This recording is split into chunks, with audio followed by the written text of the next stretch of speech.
3/4, maybe. That's not good. That's no bueno. You're in a piece of call here audio? Yes. Do you just want that little minute blurb, or do you want the whole thing? Why? How long is it? Oh, the whole thing's like 4 minutes. She goes off for another 3 minutes after that. It actually cuts off at a really good point, too. To do the whole 4 minutes? I mean, we don't have to do the whole 4 minutes. What do you mean by it cuts off at a good point? It cuts off like right when she starts to actually go into the WNBA.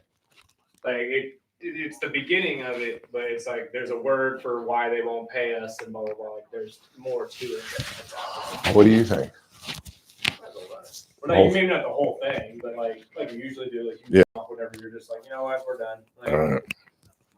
There's big troubles. There's big doings in the WNBA, Jack. They're in trouble. Right now, I said on the show the other day, but I would be surprised if the Saudi Arabian group walks in and says, "Hey, we'll take care of your fees." Be a smart play.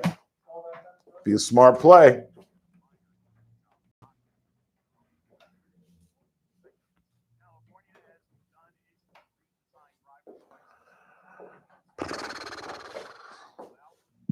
Driver's licenses and ID cards. Do I have time to make coffee? Elements on Wednesday. How much time I got? Cards design-wise showcase California's redwoods, poppies, and coastlines. According to the DMV director, the new design includes an added digital security signature to one of 2 barcodes on the back of the cards. California is one of the first states to implement this kind of digital security technology. Vandalism at Jewish graves reported inside the historic Union Cemetery. Dozens of headstones with the Star of David were found lying on the ground at the Home of Peace Jewish Cemetery inside Union Cemetery. Gravestones were in Hebrew and English, some over 100 years old. The community is being asked for their help to find the vandals. I'm Bill Robbins in the... Hey, turn that up a little bit. When it breaks on News Talk 96.1 and AM 1180 KERN.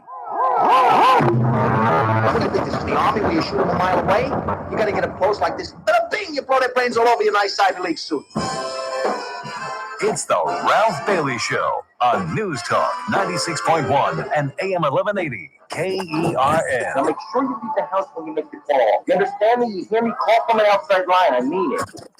Call in or text to 661-842-KERN. Lower it just a tad. Listen live at KERNradio.com. Now, the host you've been waiting all day for. Live from the KERN studio, here's Ralph Bailey. Hi, everybody. And a very pleasant good afternoon to you, wherever you may be, however you may be listening, or however you may be viewing. For those subscribing on YouTube, it's the Ralph Bailey Show on a Thursday, 2nd day of October, and we've got a busy radio broadcast. Lots to talk about. Bring on the Philadelphia Phillies. The Dodgers are still the only team in baseball that can make a 4-run lead. Nervous as hell. But the good news is, Eureka! We have found him.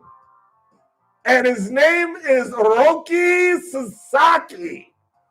And I'm telling you, if anybody comes out of left field but Sasaki in the 9th inning, 66, Sheehan, Vesia, I'm walking away.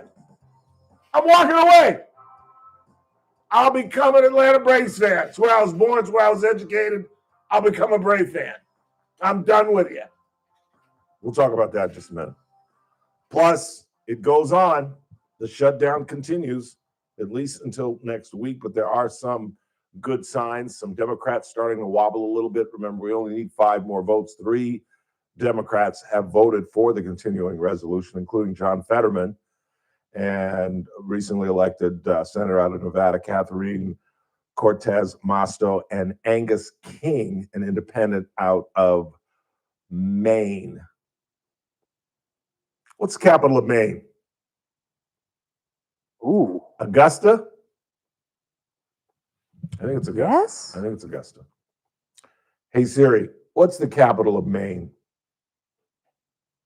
Augusta is the capital of Maine. Don't mess with me. Sure. Don't mess with me. Give me another one. Give me another. Capital of Wyoming. Cheyenne. Ooh, Come that's on. a good one. Come on.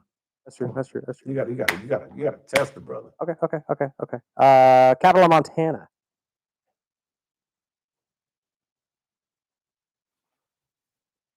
It's not Bozeman. It's is it Bozeman?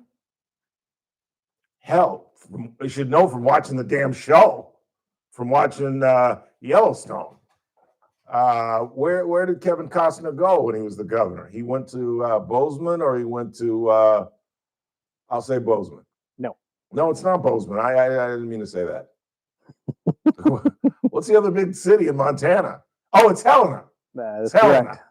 God dang it! I knew that. We can do this all day long. Coming up, we'll also talk about trouble in the WNBA. A young lady by the name of Nafisa Collier has just gone off. This year's MVP. Was she really? Yeah. So she plays for the Vegas? No, she's on the Lynx, the Minnesota Lynx. Oh, She's the team that got bounced. okay. All right. Along with the Fever, Yes. who had an incredible season. Even without. How they got as far as they did with nobody.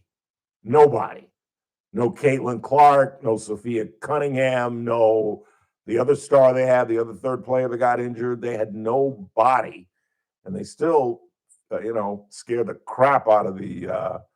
Who's the really good team? The Aces. No, or did they have the Aces or did they have the Who does Mercury? No, No, they it had was the the Aces Aces. because the Mercury beat yeah. the Lynx. Yeah.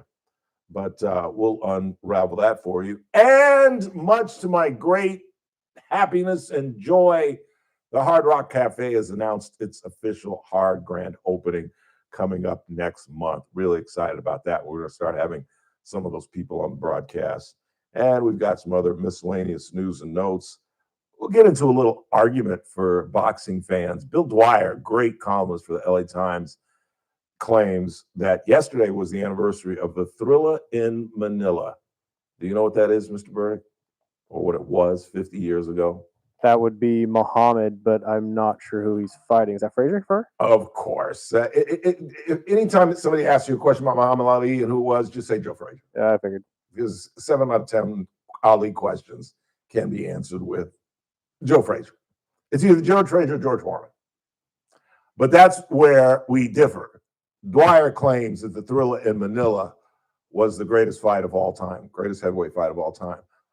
I hated that fight because they both damn near died. It's the fight that Ali said it's the closest to death that I've ever heard.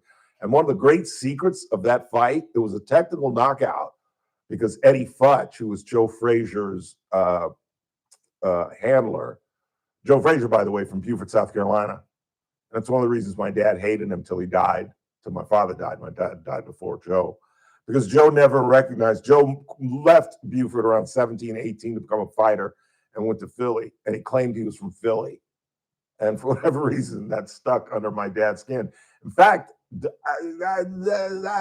don't quote me, but I think Joe's mother is still alive and still lives in Beaufort, South Carolina. He bought her a huge ranch years and years and years ago. But my father could not stand Joe because he denied his roots of being raised in Beaufort, SC, where my two uncles live as we speak on 1010 North Street. But I disagree. I think the Foreman fight is the greatest fight because the Thrilla in Manila was just this. I was about to tell you the secret of the fight. It was a technical knockout because Eddie Futch, Joe's eyes were closed. His right eye was completely closed. And the last 3 or 4 rounds, back when they did 15 rounds, this is one of the things, including the death of Dooku Kim, that got the boxing folks to go from 15 to 12 rounds because Dooku Kim died against Ray Boom Boom Mancini, killed him in the 15th round. And these guys were it was just open warfare. I mean, it was the ugliest fight. They just sat in the middle of the ring and just exchanged punches. And the secret of the fight is they stopped it in the 14th because Futch wouldn't let Joe go out. If you've ever seen the video, and you'll see it tomorrow, I'm sure. Or no, it was the first. OJ's anniversary is tomorrow. But if you've ever seen the video, you see Joe, eyes closed, looking like Rocky, looking like makeup put on, fat lip, bleeding nose, eye closed. He's like, no, don't stop it. It's so funky. And I only found this out, only realized this when I started playing football and actually had smelling salts applied to me once. He was so out of it that they applied smelling salts to him and he didn't budge. It was like, it's like pneumonia or ammonia or something. And they put it in his nose and Joe didn't even budge. And Fudge wouldn't let him go out. And what they didn't know is that in the opposite corner, Ali was saying, I'm done. Take the gloves off. I can't go. I can't go. And just as Angelo was about to turn around and say, my guys had it, the referee was coming over to raise Ali's hand, and Ali stands up for a minute and then lays flat out on the ring, literally laid flat out on the ring. It's a disgusting thing. It could be the thesis for people who want to get rid of boxing, because these guys just tore each other apart. But I think the Foreman fight is the greatest fight ever, because nobody thought he was going to win. It's one of the maybe 2 or 3 times in Ali's whole career he was the underdog. George Foreman had just beaten the crap out of 2 guys that had beaten Ali, Ken Norton and Joe Frazier, and beaten them in short work, 2 or 3 rounds. And now the 2 guys that beat Ali, Foreman beat, and now he's going to take on Foreman and beat him in 8 beautiful rounds. It's the greatest fight in the world. And it's the only time my father ever let me act like a fool in public. We were at the Forum, and we saw it on closed circuit TV. And I was literally, I don't know how, to this day, I don't know how I did it, because the Forum seats collapse up when you get out of them, you know? And I was standing on the seat, jumping up and down like a 12-year-old might. And then I realized, uh-oh. And I looked at my dad, and our eyes met, and he just looked forward. And I was like, let me just get down while I'm winning. It was one of the greatest nights of my childhood. It really was, because I loved me some Ali. Let's get started. And guess where we are starting? Preview of Game 1. Reds, Dodgers, Phillies. Roki Sasaki. Poor Yoshi. What do his teammates just don't like him? He could have had another shutout last night, but Teo Hernandez can't field a fly ball. What are you, Aaron Judge?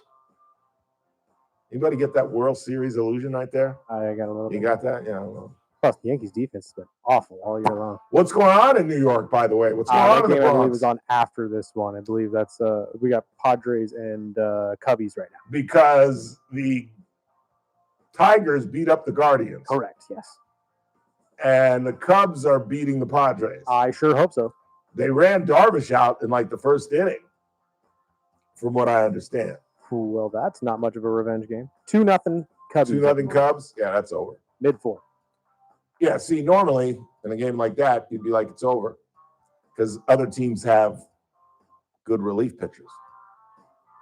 We have found ours, though. We found our closer. We still need a 7-8 guy, but we found our closer. And now I think we've got I was worried about Philly. I'm not going to lie. Burdick's a big Philly fan. I was a little worried about Philly. But no longer. Roki Sasaki. We'll see if he sees. That's right. You damn right we'll see. Quick timeout. We're just getting started. It's a Thursday. Mike Turnipseed, Daniel Petrie will join us right here on the Ralph Bailey Show on News Talk 96.1 at AM 1180 KERN, where we stream live at kernradio.com. News Talk 96.1 and AM 1180 KERN. Friday's Armstrong and Getty show will be one day closer to the Hamas deadline. We'll be one day further into the shutdown that nobody cares about. Let's try to nail down this question of, does the Democrat plan actually include taxpayer-funded health care for illegals? Yes or no? Here's a hint. It's a lot closer to yes than no. That and all the news of the day on the next Armstrong and Getty show. Weekdays noon to 2 on News Talk 96.1 and AM 1180 KERN. Ralph Bailey for Adaptive Networks. You know, a lot of IT companies try to squeeze your unique business into their cookie cutter solutions. That's why we've teamed up with Adaptive Networks, because they know no two businesses are exactly alike, and your IT shouldn't be either. While other MSPs offer one-size-fits-all packages, Adaptive Networks takes the time to listen and understand your specific challenges, your industry requirements. They build custom technology solutions that actually fit your business, not the other way around. So whether you're a small company or a growing enterprise, Adaptive Networks adapts to you. Their customer-driven approach means you get exactly what you need. So don't settle for generic IT support. Call Adaptive Networks today and discover what truly customized technology solutions can do for your business. Adaptive Networks, because your business is unique and your IT should be as well. Visit adaptive-net.com or call 661-241-0638 today. Don't miss Megyn Kelly live on stage with special guests Charlie Sheen and Victor Davis Hanson, November 20th at Dignity Health Arena. Get tickets now at MegynKelly.com. Presented by Y-Refi and SiriusXM. Must qualify for enrollment. Results may vary. Attention. Have you racked up $10,000 or more in credit card debt? Are you barely getting by making minimum payments? With credit card debt reaching all-time highs, National Debt Relief is notifying consumers about significant debt relief options currently being made available to help those with overwhelming credit card debt. These options may reduce a large portion of credit card debt for those who qualify. You don't need to declare bankruptcy or take out a consolidation loan, and you may only have to pay back a fraction of what you owe, even if you have bad credit. National Debt Relief has already reduced the credit card debt for more than 550,000 consumers, so don't wait. If you owe $10,000, $20,000, or even $100,000 in credit card debt, you can now take advantage of this financial debt relief as the cost of living continues to skyrocket. To check what debt reduction you may qualify for, call 800-327-3535. That's 800-327-3535. Once again, that's 800-327-3535. Don't miss the Bakersfield Symphony's 94th season opening night concert, Saturday, October 4th at Dignity Health Theater. The orchestra will take you on a celestial journey with music by John Williams and close with an immersive visual experience to The Planets by Host. Don't miss this incredible experience, the Bakersfield Symphony Orchestra. Tickets are on sale now and start at just $40. Student prices are available, so bring the whole family. For more info, go to bsonow.org. You're listening to The Ralph Bailey Show. Catch me weekday morning 6 to 9 a.m. on First Look with Scott Cox, News Talk 96.1 and AM 1180 KERN.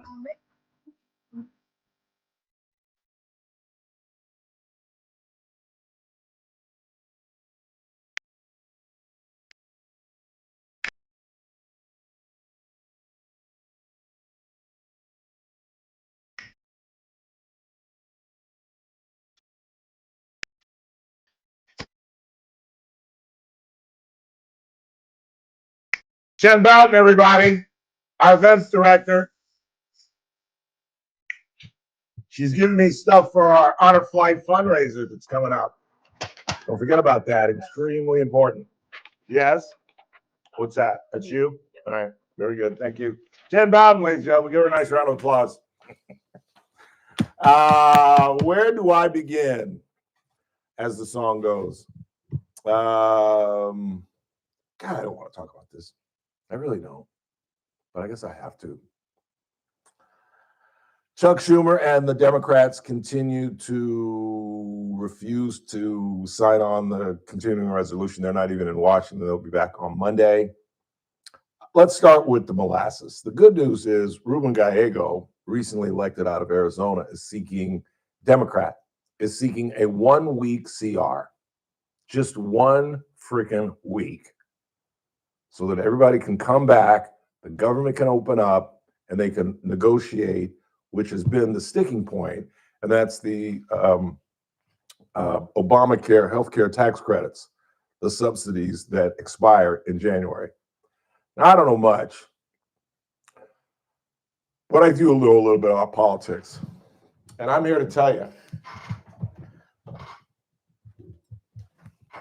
there's no way. No, that's not. No. Let's try that. Bailey, take 2. I guarantee that the Obama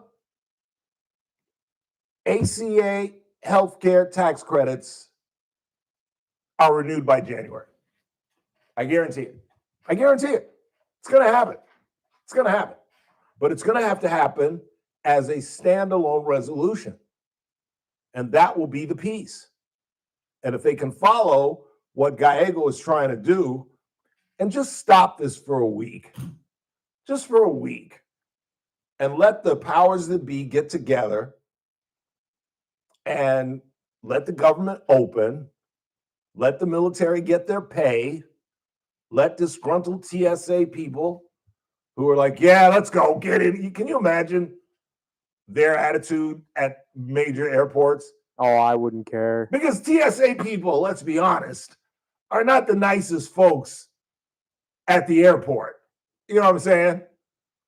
The luggage handlers are nicer than the TSA people. And I mean, I remember the last time I flew, I got some bad advice. I had my ticket on my phone, and the guy said I had to go back downstairs to get a boarding pass. And I was about to go back downstairs. This was at LAX. And the guy said, no, you don't. Is it on your phone? I said, yeah, it's right here. He said, jump in that line. You don't need a boarding pass. You've got the thing on your phone. And I don't know whether that guy did it maliciously or he just didn't know his job. But they're not nice people. Can you imagine their attitude now? You're making, what do you think they're making? 30? Maybe 30? No, 30. If that. And now they're not getting paid?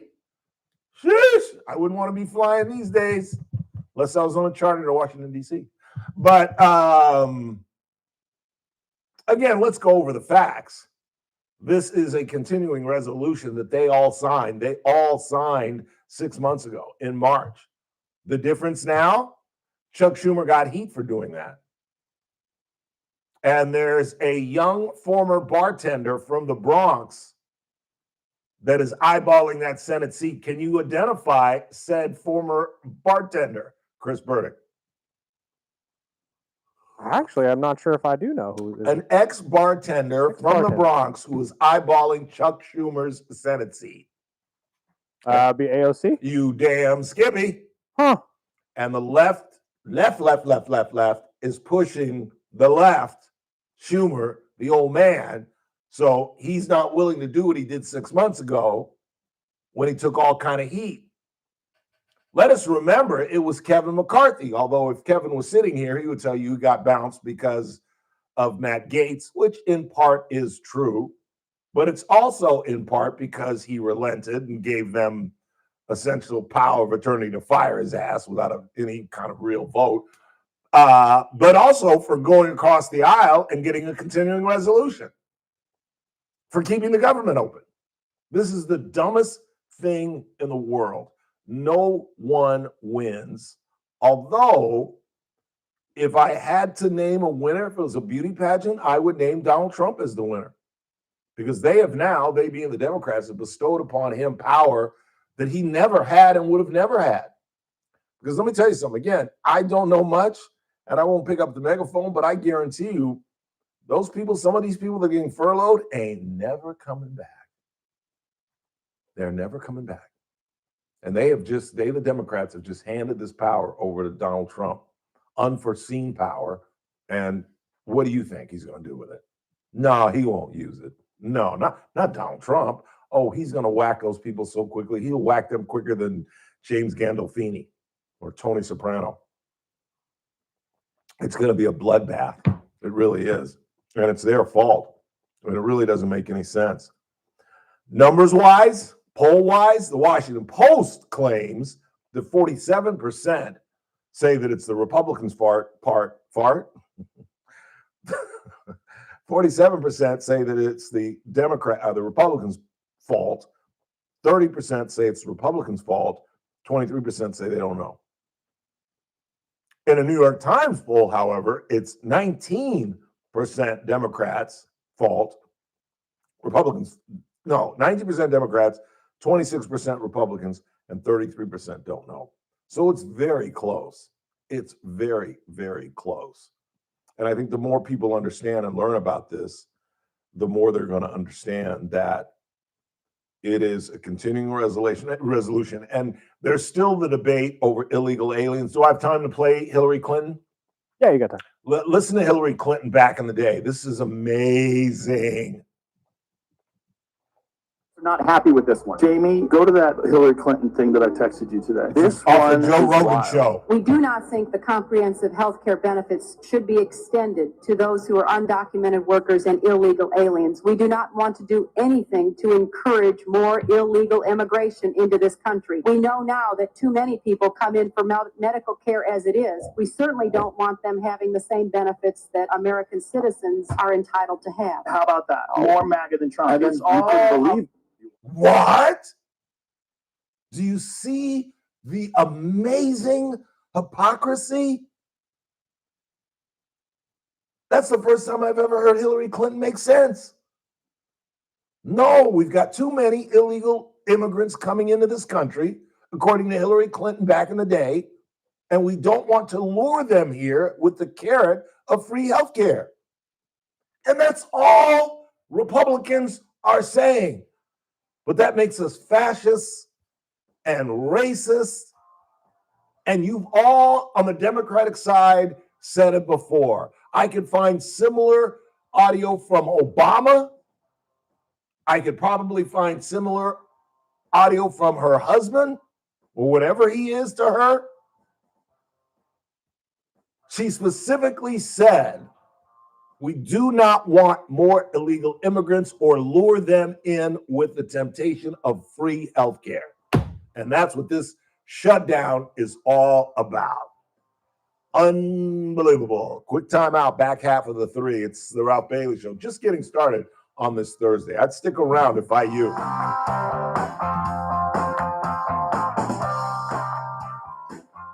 News Talk 96.1 and AM 1180 KERN. With SRN News, I'm Keith Peters in Washington. An assailant drove a car into people outside a synagogue in northern England and then began stabbing them, killing 2 and seriously wounding 4 on the holiest day of the Jewish year. Police described Wednesday's assault as a terrorist attack. Officers shot and killed the suspect outside Manchester. Authorities said the man believed responsible for the attack was a 35-year-old British citizen of Syrian descent. 3 people were arrested on suspicion of acts of terrorism. Federal health officials have approved another generic version of the abortion pill, prompting outrage from abortion opponents. Pro-life groups quickly criticized the move on Thursday, calling it a stain on the Trump administration. The groups have been pushing for a safety review of mifepristone. More details at srnnews.com. News Talk 96.1 and AM 1180 KERN. From the KERN Newsroom, your live and local news update on News Talk 96.1 and AM 1180 KERN. I'm Bill Robbins. A slow-moving ripple effect. That's how the federal shutdown is being described in Kern County. Concerns are about how long agencies can continue to function without disruption. Representative David Valadeo said there could be delays with help from the Department of Veterans Affairs or from the USDA. The shutdown requires agencies to stop all non-essential work. Hard Rock Casino Tejon's official opening date is set for November 13th. The casino will feature a 150,000 square foot gaming floor with over 2,000 slot machines and over 50 live gaming tables. This means a new massive gaming and entertainment complex less than 15 miles south of Bakersfield. I'm Bill Robbins in the KERN newsroom with news every half hour or when it breaks on News Talk 96.1 and AM 1180 KERN. Carpet Outlet Plus. Every day is sale day. No one can beat us, no one can touch us. You won't find better prices. Shop and compare, we don't care. Take a look our way and come into Carpet Outlet Plus. Every day is sale day. Oh no, Dad, I spilled juice on the carpet. Don't worry, kiddo. We have stain-resistant carpet from Carpet Outlet Plus. Dad, Lucky dunked his water bowl all over the new floors. Everything is fine. We have brand new waterproof floors from Carpet Outlet Plus. You can find everything you need for family-proof floor at Bakersfield's best flooring store. Now offering 1 year, no interest financing. Carpet Outlet Plus, 3.5 blocks west of 99 on Rosedale Highway. Carpet Outlet Plus. Every day is sale day. It's the JR Show. Well, the dominoes have begun to fall. Just got word that Stan Ellis, who took over the assembly seat in the state for Vince Vaughn, will not run for re-election. About 20 minutes later, announcing David Couch for assembly. That's right, the dominoes will tumble. Now, who's going to announce to take Supervisor Couch's seat? We shall see. The JR Show, weekdays at 2 p.m. I'm JR Flores. Catch my show, The JR Show, weekdays at 2 p.m. Now, back to the Ralph Bailey Show on News Talk 96.1 and AM 1180 KERN.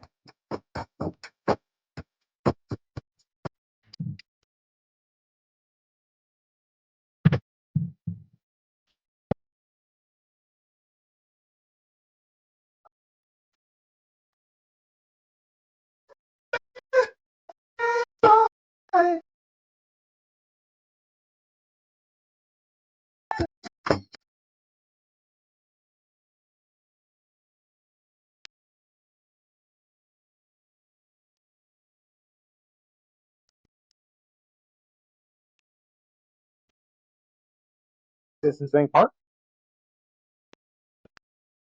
That is correct. Who is their ace? It was Wheeler, but we don't have him. That's right. Blood clot. Out. Sorry. It's baseball. We got Chris Sanchez, Cy Young finalist. Candidate. Yeah, he's going to lose. Yeah, he won't win. They'll still give it to 10-10, Paul Skeens. Oh, yeah. 10-10. Got a 1.97 ERA and it's 10-10. I was just about to say, let's be honest. If he was on a good team, he probably had He'd 20 be 23 wins and 4 losses. He'd be the overwhelming Cy Young Award. Oh, easily. If he was on our club, he'd have 25, 26 wins. He couldn't- With your guys' relief pitching, though, you guys have been saying that about you. Look at Yoshi.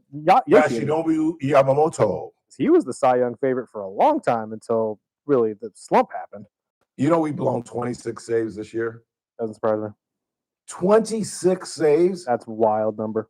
But I mean, we could have had 115 wins this year.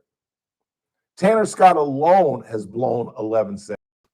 And like I said yesterday or Monday or whatever day it was, if he just goes 6-5, just 6-5, which is horrendous, we are home Saturday night instead of having to fly to the Commonwealth of Pennsylvania, where Shohei Ohtani is expected to be the starter. It'll be interesting, couple of things, to see how long they let him go, because I think at this point you got to let him go 7, 8 innings at least, and it'll be interesting to see who will be that middle guy to Sasaki. They asked Friedman today, Andrew Friedman in the LA Times. They asked Roberts in the LA Times today, is Sasaki the guy? And neither one of them would commit to that. Like, why? Like, why? You got somebody better than what we saw last night, really? He struck out 2 people, and the third guy hit a little league fly ball to Mookie that he had to come in on from shortstop. The guy couldn't even hit it out of the infield. And you're like, well, maybe we'll go. What do you mean, maybe? If anybody comes out of that left field bullpen out of Philly, maybe we're in right field. I don't know what side they put us on. Other than Sasaki in the 9th inning, I'm go Braves. Go Braves. Da, da, da, da, da, da, da. No, I could never do that. I could never do that. But Philly is hungry. You must be one of the most frustrated fans in all of baseball. I had not looked at their record. I forgot that they got bounced by the Mets last year. Mm-hmm. You got bounced again in an upset by Arizona the year before that. Mm-hmm. Right and before the World Series. then you lost the World Series to the damn cheaters. Mm-hmm. You guys are hungry. Oh, there's a reason. I'm just, obviously, Harrison Bader's going to be a problem. He has been a shocker to me. I did not think that trade was going to be as good as it worked out. 305 in the last 50 games. Stud. I'm not worried about your guy, Kyle. I'm really not. He's going to hit his home runs. But the fact of the matter is the guy gets 2.5 hits out of every 10 at-bats. Now, when he hits it, it's going to leave the ballpark. But he strikes out a lot. And against our splitters, against us, I just can't see him teeing up against. I don't know what his record is against our starters. But you throw him fastballs, we're in trouble. I'd rather walk him. I'd rather see Yamamoto throw 4 straight splitters in the dirt and just hope he chases. And if he doesn't, take your big fat butt to first base. That's fine. Bryce Harper hit right behind him, hit a grand slam. I'm not worried about Harper. No, I am worried about Harper. I'm not worried about Harper. Yeah, that's the big problem. But and they've got Randy Juarez, Ranger Juarez, and Jesus Luzardo are their 3 starters. And I found this out this morning. I did not know that Walker Buehler ended up with them at the end of the year. Right before, I did not know that. He got cut from the team he was playing on all year, which escapes me, I believe. The Boston Red Sox. Yes, the Red Sox. Thank you. And he signed with Philly right before the playoff cutoff. God, my phone, it was remarkable how my phone, and I guess I've become the center man for criticism of Dave Roberts in the bullpen, because when Emmett Sheehan started having troubles, I damn near had to turn my phone off. Do you want to hear some of the highlights? Oh, of course. From an assortment of people. Of course, Mike Big Dog led the way, but Don Kessel was right behind him. Mike Hart even chimed in. My boy Chet from Sacramento said, "You're absolutely right, my brother." It was hilarious. I got a Kessler. Can we pull it, please? What say you? Mike Hart, what did Hart say? Hart said, I don't know how you can watch these guys. Jeez, I'm missing sleep for this. Only the Dodger bullpen can make a 4 or 5 run lead nerve-wracking. It's embarrassing. But the good news is, like I said, we found our guy. We found Sasaki. Let me just real quickly wrap up the government shutdown. And we had the opportunity to talk with Congressman David Valdeo. Here's one of the bites from our discussion with one of the members of the GOP. Sorry, give me 1 second. I have to find the dang page again because it left me. Democrats. All right, I got it. Okay, here we go. I think most people know the federal government does not allow any federal dollars to go to illegal aliens, and that's always been a thing. The thing that I didn't put in, but it left the House, is it punished states who provided health care to illegals. And that provision is being taken out of the bill. So it's kind of a gray area answer, but the reality is it would take away the punishment of states for giving health care to illegals. So technically the Republicans are correct in their statement. And the Democrats are the biggest hypocrites in the world, because you just heard their 2016 nominee, the person that they wanted to be president of the United States, the woman that got more votes than Donald Trump in 2016, say that we don't want to give benefits. Let's play that one more time again. This is from the Joe Rogan show. Listen carefully to what Hillary Rodham Clinton said. I'm guessing this is 2015, 2016. Is there a date on that? Yeah, I didn't see one, but it looked pretty early. Yeah. Once again, it's important to hear what Hillary had to say. Are not happy with this one. Jamie, go to that Hillary Clinton thing that I texted you today. This one is wild. We do not think the comprehensive health care benefits should be extended to those who are undocumented workers and illegal aliens. We do not want to do anything to encourage more illegal immigration into this country. We know now that too many people come in for medical care as it is. We certainly don't want them having the same benefits that American citizens are entitled to have. How about that? More MAGA than Trump. And It's all believe you watch illusion. That's okay. don't want them to have the same medical care that American citizens have. That's straight out of the 2016 Democratic nominee for President of the United States and former First Lady, former Secretary of State, former Senator out of the Empire State. We don't want to encourage them. Undocumented citizens, there are too many already. And we don't want them to be on the same level with American citizens. What happened to that? And that makes sense. And even if it says that no penny can go toward illegal, undocumented folks getting health care, are you telling me that they're not getting health care? That they haven't absolutely altered what we once considered emergency rooms, which are now general practice offices, essentially, for the undocumented. Because if baby has a flu and I'm an undocumented citizen or an illegal immigrant, guess where I'm going? I'm going straight to the emergency room. And due to the Hippocratic oath, they're not turning people away. And who do you think pays for that? You do, I do, Chris does. That's who pays for that. So don't tell me that they're not getting medical care and this isn't sapping, draining money that should go to American citizens. And I'm telling you, I know I was soft on this, but I'm getting harder and harder on Trump's desire or modus operandi of just getting everyone who's illegal out of here. I didn't believe that 2-3 months ago.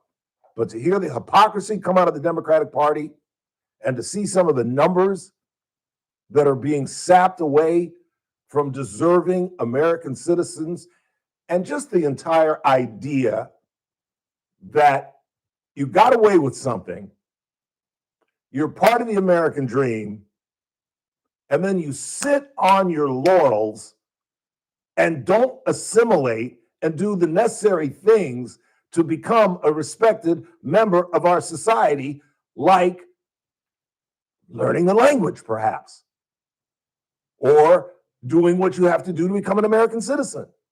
Isn't that the least you can do? You've snuck into this country as a criminal, and now you're sapping all the benefits and all the luxuries that come with being an American citizen, but you're not willing to do the very simple things it takes to become completely assimilated. Like first, learning the language. I know it is the single most difficult language on the globe to learn because of our ridiculous rules. We talked about that the other day. You know, silent K and I before E, unless it's weird or unless it follows a C, and all the different just ridiculous rules that most of you don't even know. You know what I'm saying? I could care less. Really? That means you care, numbskull. If you're trying to say I don't care, you would say I couldn't possibly care less. I watch television every day. Kelly Ripa, national news people get on and say that. I feel badly.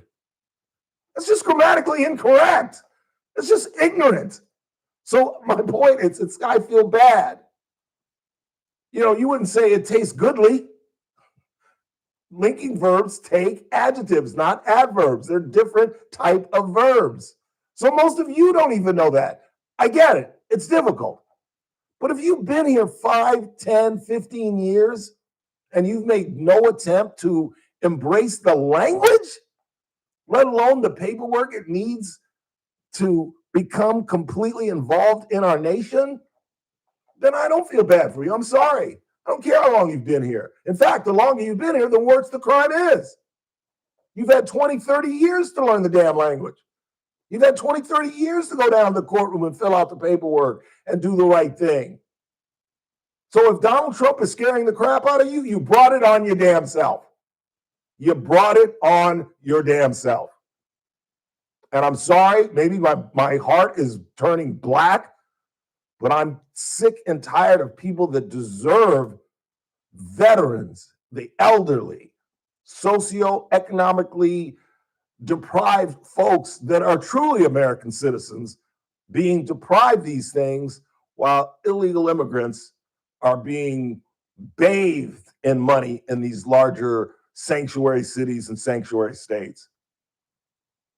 I'm sorry. You got to play by the rules. You got to do the right thing. And as my dad told me in 7th grade, one of the most poignant discussions we ever had, and it's simple, it's nothing genius out of Ralph Bailey Sr., but he just said, life's about decision-making, Ralph. It's about decision-making. And you will find the older you get, the harder the decisions are. And you will find that there are massive repercussions for the idiot decisions that you make. And to sneak under a fence or climb a river or walk a mile, figuratively speaking, to sneak into this country and become a part of it, but yet not become a part of it, and still demand the rights of those of us who were born here, just don't make no sense. Just don't make no sense. Let's go ahead and take a break. And we come back, coming up at the top of the hour, Mike Turnbussy will join us live in studio, bottom of the hour. How is the shutdown impacting the economy? We'll find out with our money man, Daniel Petrie, at 4:30. Coming up at the 5, there is trouble in the WNBA. A collective bargaining agreement is coming up. And you've already seen the ladies of the WNBA. Was that the All-Star game where they wore the pay us what you owe us? Yes. They wore T-shirts during the warm-up of the All-Star game that said, pay us what you owe us.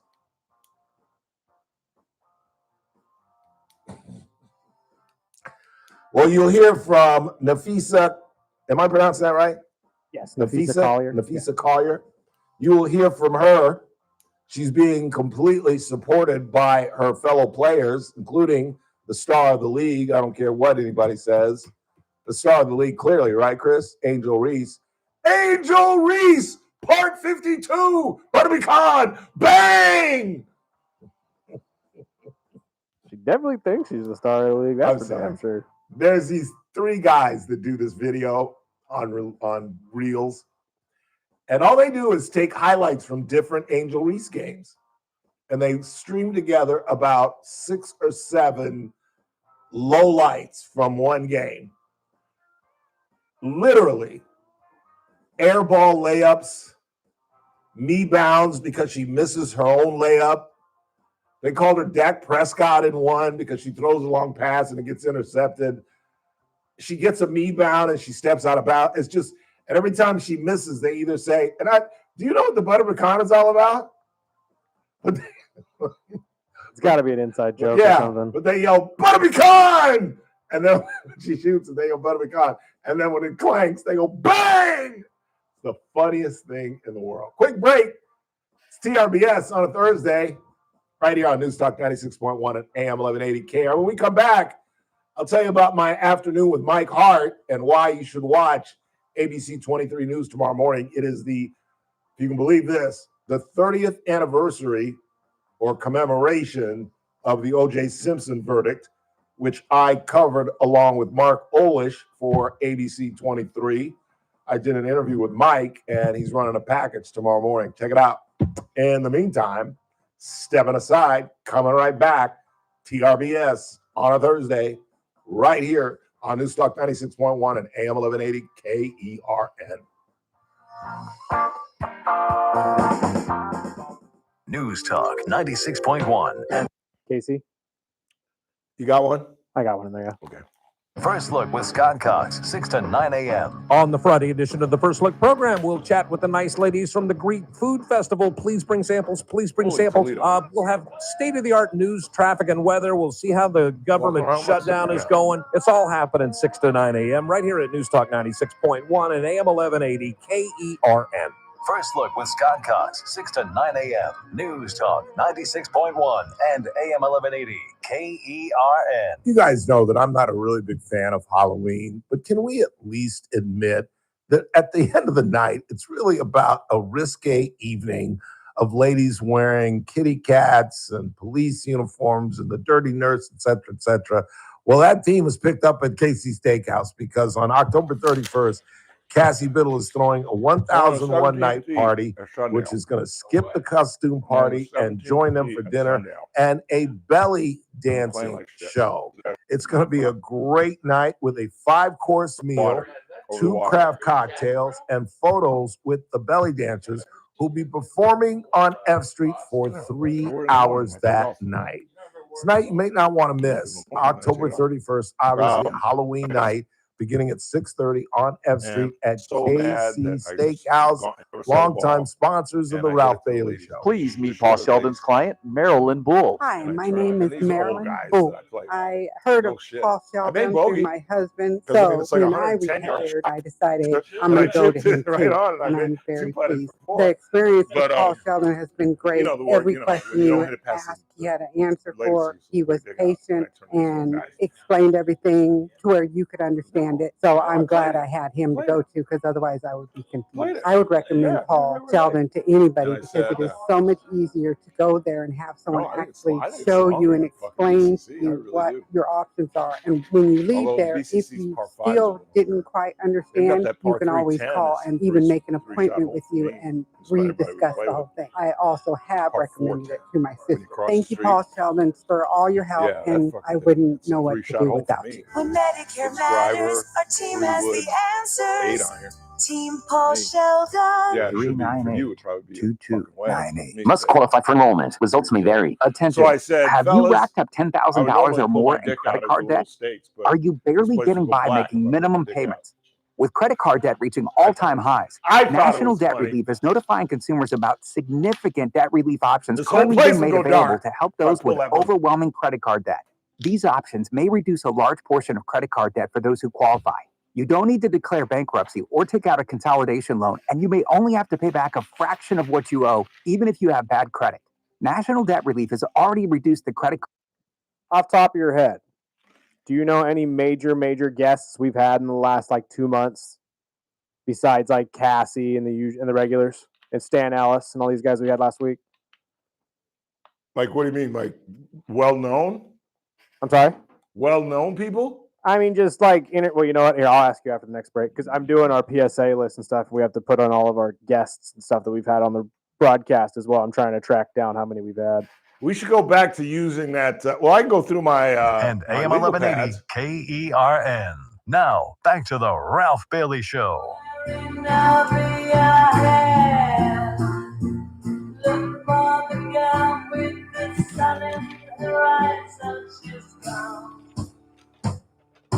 Lucy in the sky with diamonds. Lucy in the sky with diamonds. Vince Vaughn. Please stand by. I'm doing Chris Burdick a favor.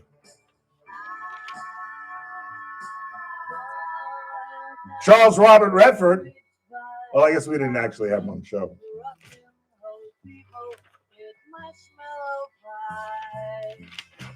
I don't know. I'll just give you my legal pad and you can kind of go through it. Jimmy Kimmel. Guess we didn't have him on either. Brandon Lang. I do have Brandon Lang down as well. I have all the regulars. I just we were trying to think of all the major ones that I may have missed. Vince Fong was definitely one of them. I forgot we talked to him the other day. That's about it. I don't know. I pretty much have everybody. I just wanted to double check and make sure I didn't miss anybody. Yeah, I'll Nick Ragone. Have him. I don't know. This legal pad is still young. I'll just hand you my old legal pad from last month. It's fine. Again, if it's not that big of a deal, it's not present. What you got on board? Let's see here. Ralph, I can understand Muhammad Ali. I lasted 10 days in Manila in March of 1995. Manila is a big outdoor sauna. No desire to visit again. Nice place, nicest people there, but hot and humid. Yeah, it was at 3:00 in the morning. And if you've ever seen that fight, we're talking about the Thrill at Manila. It's the 50th anniversary this past. The 1st of October was the 50th anniversary. And Bill Dwyer in the LA Times today, or yesterday, I suppose, called it the greatest fight of all time. because it was just a slugfest. It was just an ugly, ugly fight. It's the fight for the old folks that remember Muhammad, where he hit Joe and Joe's mouthpiece went flying out of his mouth. It was crazy. And you know Frazier style, he would just bob and weave. He was kind of Mike Tyson before Mike Tyson, but Tyson's thing that nobody ever really gave Tyson credit for when he was young and just killing people within 2 rounds was that he always moved his head. The older he got and the more cocky he got, the more he just came straight in. Well, that was Joe. Joe came in and didn't move his head as much as Tyson did when he was young. And Ali, and this is after he lost to Foreman twice. He lost to Ken Norton. He was in the twilight of his career, as was Ali, but Ali had a little more left. And they just punched each other's. I've never sat back and watched it again. It's one of the few Ali fights that I just won't watch. It is so, and like I said, the big secret that nobody knew that Ali talked about was when they called the fight and Eddie Futch wouldn't let Frazier go back out there, Ali was telling Angelo, cut him, meaning take the gloves off. I can't do it. I can't go out there. I can't do it. And that's not the first time Ali has said that. He said that in the Liston fight when Liston got the liniment in his eyes. And Angelo just flooded him with water and just told him to go out there and run, son. Run. Just run. And if you ever watch that fight, he ran for about half of a round, and then his eyes started to clear up, and he just started beating the crap out of Sonny Liston again. And Liston laid down like a dog, wouldn't come out of the corner. He did the Roberto Duran, no mas, no mas. As we head into the 4 o'clock hour, it's guest time on this Thursday. We lead off with the Executive Director of Current Tax. Mike Turnipseed is next.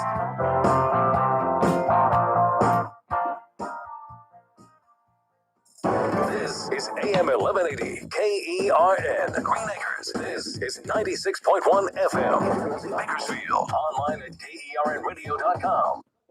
That was Monday. News this hour from Town Hall. Yeah, you can look on my legal pad. In Washington. Just go back a couple of days on my legal Congress pad. remains at a standstill on legislation to end the government shutdown. House Speaker Mike Johnson says this is entirely on Democrats to solve. Don't ask the Republicans what we should be doing or what we should be negotiating. I don't have anything to negotiate. I sent them in good faith exactly what they had voted for before. We did not put any Republican provisions in that. And we tried to make this very simple, in good faith, so the appropriations process of the people can continue. The next effort to end the stalemate could be tomorrow after members return from the Yom Kippur holiday. There's been a deadly vehicle and stabbing attack outside a synagogue in Manchester, England. People were killed after a car was driven at members of the public and a man was stabbed outside the synagogue in the English city of Manchester. Greater Manchester Police believe the suspect is also dead after being shot by officers. The incident occurred on the Jewish religious holiday of Yom Kippur. Prime Minister Keir Starmer announced additional police deployments at synagogues across the UK following the attack. Karen Shamas, London. The attacker was identified as a 35-year-old British citizen of Syrian descent. 3 other suspects, 2 men and 1 woman, were also arrested.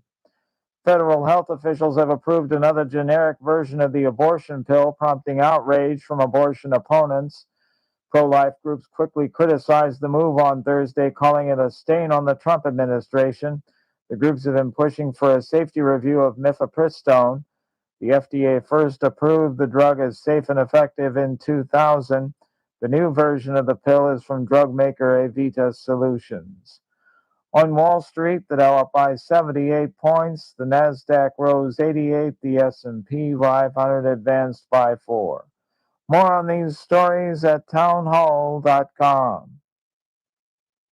Dennis Prager here for AmFed Coin and Bullion. I've always been a strong believer in precious metals investment, and I've always been fascinated with rare coin collecting. But owning the wrong coins that only make dealers a lot of money can be catastrophic for your investment portfolio. AmFed Coin and Bullion specializes in taking people out of non-performing coin portfolios and turning them into gold, silver, or platinum bullion. They tailor a portfolio based on your goals and not what they want to sell you. You'll never experience scare tactics, misleading hype, or high-pressure sales from owner Nick Grovich and his very knowledgeable staff. They will evaluate your portfolio, show you how your coins have performed, and take the time to educate you on the ugly industry practices so that you can make an informed decision. Smart people can make very bad investments when they're under pressure and lack the facts. Call 800-221-7694. That's 800-221-7694. AmericanFederal.com. From the KERN News. I wore it the last time we played. Live and local news update. I took it off on the first hole, but 96.1 on the DR, on the driver. 1180 KERN. I'm Bill Robbins. A man who attacked a Kern County Sheriff's deputy who was attempting to detain him will spend some time behind bars. Juan A. Dupree Sutton has been sentenced to 5 years in prison. 26-year-old Sutton was found guilty of assault and battery on a peace officer. He would have faced a life term if the other charges of attempted murder, grand theft, and vandalism had not been dropped. Sutton was originally pursued by the sheriff's deputy after reportedly stealing an iPhone that a woman had left at a 7-Eleven store on River Boulevard. A man from Delano has been arrested for several felony sex offenses. 19-year-old Julian Cervantes is charged with rape of a victim incapable of giving consent and lewd acts on a child under 14 and trying to get a minor to make child pornography. There are reported to be multiple victims. California has begun issuing redesigned driver's licenses with enhanced security features. The state rolled out the newly designed driver's licenses and ID cards with the new security elements on Wednesday. The cards, design-wise, showcase California's redwoods, poppies, and coastlines. According to the DMV director, the new design includes an added digital security signature to one of 2 barcodes on the back of the cards. California is one of the first states to implement this kind of digital security technology. Vandalism at Jewish graves reported inside the historic Union Cemetery. Dozens of headstones with the Star of David were found lying on the ground at the home of East Jewish Cemetery inside Union Cemetery. Gravestones were in Hebrew and English, some over 100 years old. The community is being asked for their help to find vandals. I'm Bill Robbins in the KERN newsroom with news every half hour or when it breaks on News Talk 96.1 and AM 1180 KERN. What do you think? This is the Army where you shoot them a mile away? You got to get up close like this. Little thing, you blow their brains all over your nice Ivy League suit. It's the Ralph Bailey Show on News Talk 96.1 and AM 1180. KERN. Now make sure you keep the house when you make the call. You understand me? You hear me? Call from an outside line. I mean it. Call in or text to 661-842 But it's funny you say that because That's I watched 661-842-5376. Listen live at KERNradio.com. I don't know which one. I know. Now, the host you've been waiting all day for. Live from the KERN studio, here's Ralph Bailey. Hour 2 of the broadcast on this Thursday, 2nd day of October. It's the Ralph Bailey Show on News Talk 96.1 and AM 1180 KERN, where we're streaming live at KERNradio.com. Government continues to be shut down. Will be until Monday. We'll talk with Daniel Petrie at the bottom of the hour, find out how it's impacting your wallet and how it will if this thing lingers on. We had one in 2018 that lasted for over a month. I don't think this thing is going to go that far. I really don't. As I said, I think the healthcare tax credits are going to be a separate resolution. I think they're going to sign this thing and have kind of a week-long hiatus where the government opens up and they negotiate this thing and they allow these tax credits to be reinstored before they, because well, I'll talk about that with my next guest. It is a Thursday.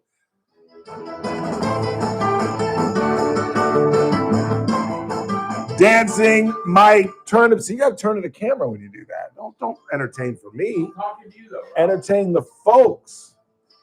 You got to turn to them and do your little mic dance. Well, then I should be sitting next to you instead of around the table.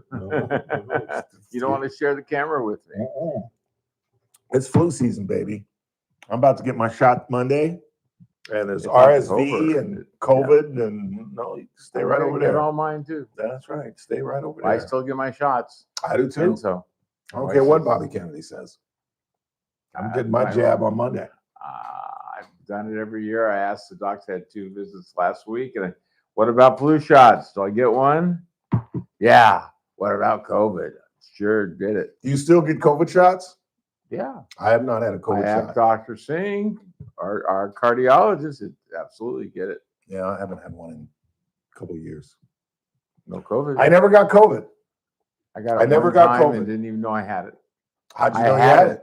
How'd you know you had it? They told me I got tested. He said, you already had it. I didn't feel it. No, I get bronchitis every year. I missed one of the best weddings. I missed Terry Goldner's daughter's wedding last. Oh, in New York, spring. wherever that was? No, it was here at their house, Was it at their home, I thought that was filled back with here. peacocks. Do you know Miss Goldner is the host of several peacocks at her palatial pad? That's nice. No, it's not. They're awful animals. I don't know how she does it. When we lived in Palos Verdes, they're all over the peninsula, and they're nasty, loud.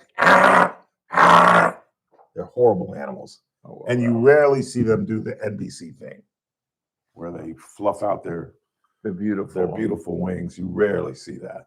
In fact, I can't remember ever seeing that, except on the National Broadcasting Company.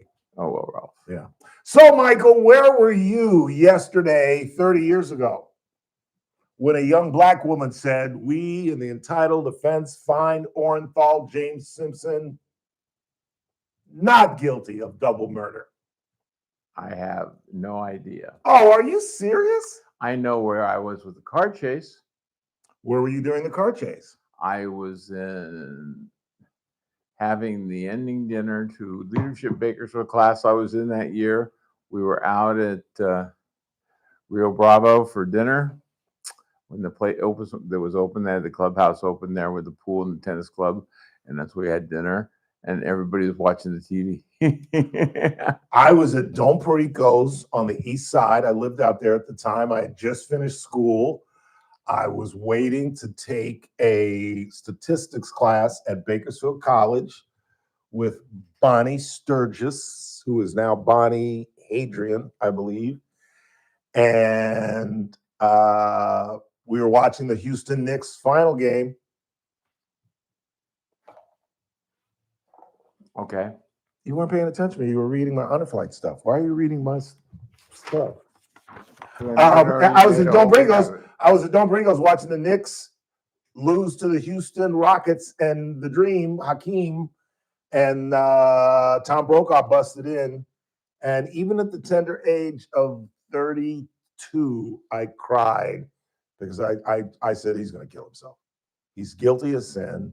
There's no way this guy goes to trial. He's going to take himself out. I was convinced, but I should have known an egomaniac like OJ could never kill himself. No. Never. No. That's the way that goes. Well, I remember exactly where I was because I got assigned to the trial, the verdict reading. Oh, in your LA Examiner kind of days? No. I was working with 23. 23. Ron Feynman, the late Ron Feynman. This is a great story. Well, it's not a great story. Sorry, Carl. I got to always bring this up. I've seen Carl. He's never said anything about it because he listens, and I'm sure somebody tells him I said this. But he brings in me and Carl Schweitzer. And Feynman says, well, it's after the 6th. So he says, need you guys to go home, take a shower, whatever you have to do, get some clothes for tomorrow. We're going to send you down with the 2 photogs. And Carl, you'll do the inside the courtroom. Ralph, you do the atmosphere out. And Carl said, well, I need my own hotel room. And Feynman was like, I beg your pardon? I said, I only sleep with Carol. And he said, we're gonna get you, Carl, we're gonna get you 2 beds. You don't have to sleep with Tommy. I said, no, I need my own room. He said, Carl, it's 6:30. You're gonna get to LA at about 10 o'clock tonight, and you have to be on the street at 7 o'clock in the morning. We're not getting your own room. Well, then I can't do it. He said, well, bring in Mark Olish. And he left and he was one of the smartest cats I'd ever met in journalism. And they brought in Olish, and Olish did that piece, and I did the outside piece. And Mike Hart is doing a commemoration piece for 23 tomorrow, and he interviewed me today. And I said, no wonder you're so dressed up. Why would you say something like that? You look very dapper today. I have a golf shirt on top of a dress shirt. I know. Ask the listeners. I dress up every day, don't I? Now that we're on TV. And I just remember the most vivid memory was, Tommy, what are we going to do if they find him guilty? And we are surrounded by this ocean of OJ supporters who are screaming, no justice, no peace, free OJ. And I remember Tommy just saying, I'm going to grab the equipment. You stay behind me. We'll put our heads down and just run for the truck. And she read not guilty. And as I just told Mike on television, it's going to be on tomorrow. It was one of the most amazing things I ever saw, to see people that I knew deep in their hearts knew that this man killed his wife, and yet to see them jubilant and happy that this man got away with double murder was one of the most amazing things I'd ever seen in my life. Until, of course, Luigi Mangione and the most latest, Luigi, free Luigi. Yeah. You know, and he had a fund me with lots of money in it. $1.2 million for the legal defense. Yeah. So crazy. I mean, so people all know he did it. We witnessed him do it. Yes, we know he did it on camera. We got it. Yeah, he's him. Anyway, have you heard this conspiracy that Charlie Kirk was killed by the Israelis? Have you heard this? No, we don't have to get into it because I don't want to get into it. Nothing in America surprises me. Yeah, today, you're right. Because anybody, anywhere, anytime can put the stupidest, dumbest thing in the history of the world on the internet, and there will be people that believe it. Yeah, you're absolutely right. That is why we're in where we are today. I agree. And I am like, let's just move on to another topic. Just look at Congress. Congressmen used to value their position as congressmen and being able to make law in one of the third branch of government. It was important. And they took their job seriously. And they voted their conscience. They voted, weren't told how to vote. And I just love watching on TV. You see all these very conservative Republicans getting up there, and all they do is talk about the deficit this, the deficit that. And remember when we had the big bill? There were like 30 of them said, we're not going to vote for the big bill. And they all voted for the big bill. They all get in line. They all It's just the get in Bowers line. line. It's the Bowers line. I've officially dubbed it the Bowers line. Bowers? When I told him I didn't think the big bill was going to pass, he looked at me like, at the end of the day, Ralph, they'll all get in line. They'll all get in And line. I was like, not this time, Mike. We'll see. And he was right. Well, that's why I've dubbed it the Bowers doctrine. This is the line. The days of people getting together and cutting the, negotiating behind the closed doors and getting things done. Yeah. Are done. Yeah. So how long is this shutdown going to go? And you can't predict days, but long, short. The bellwether is 35 days. Oh, I don't think it's going to be that long. I don't think so either. And next week, say a week from today, it'll be done. Yeah. I think because people are looking at this and how, for the most conservatives who are absolutely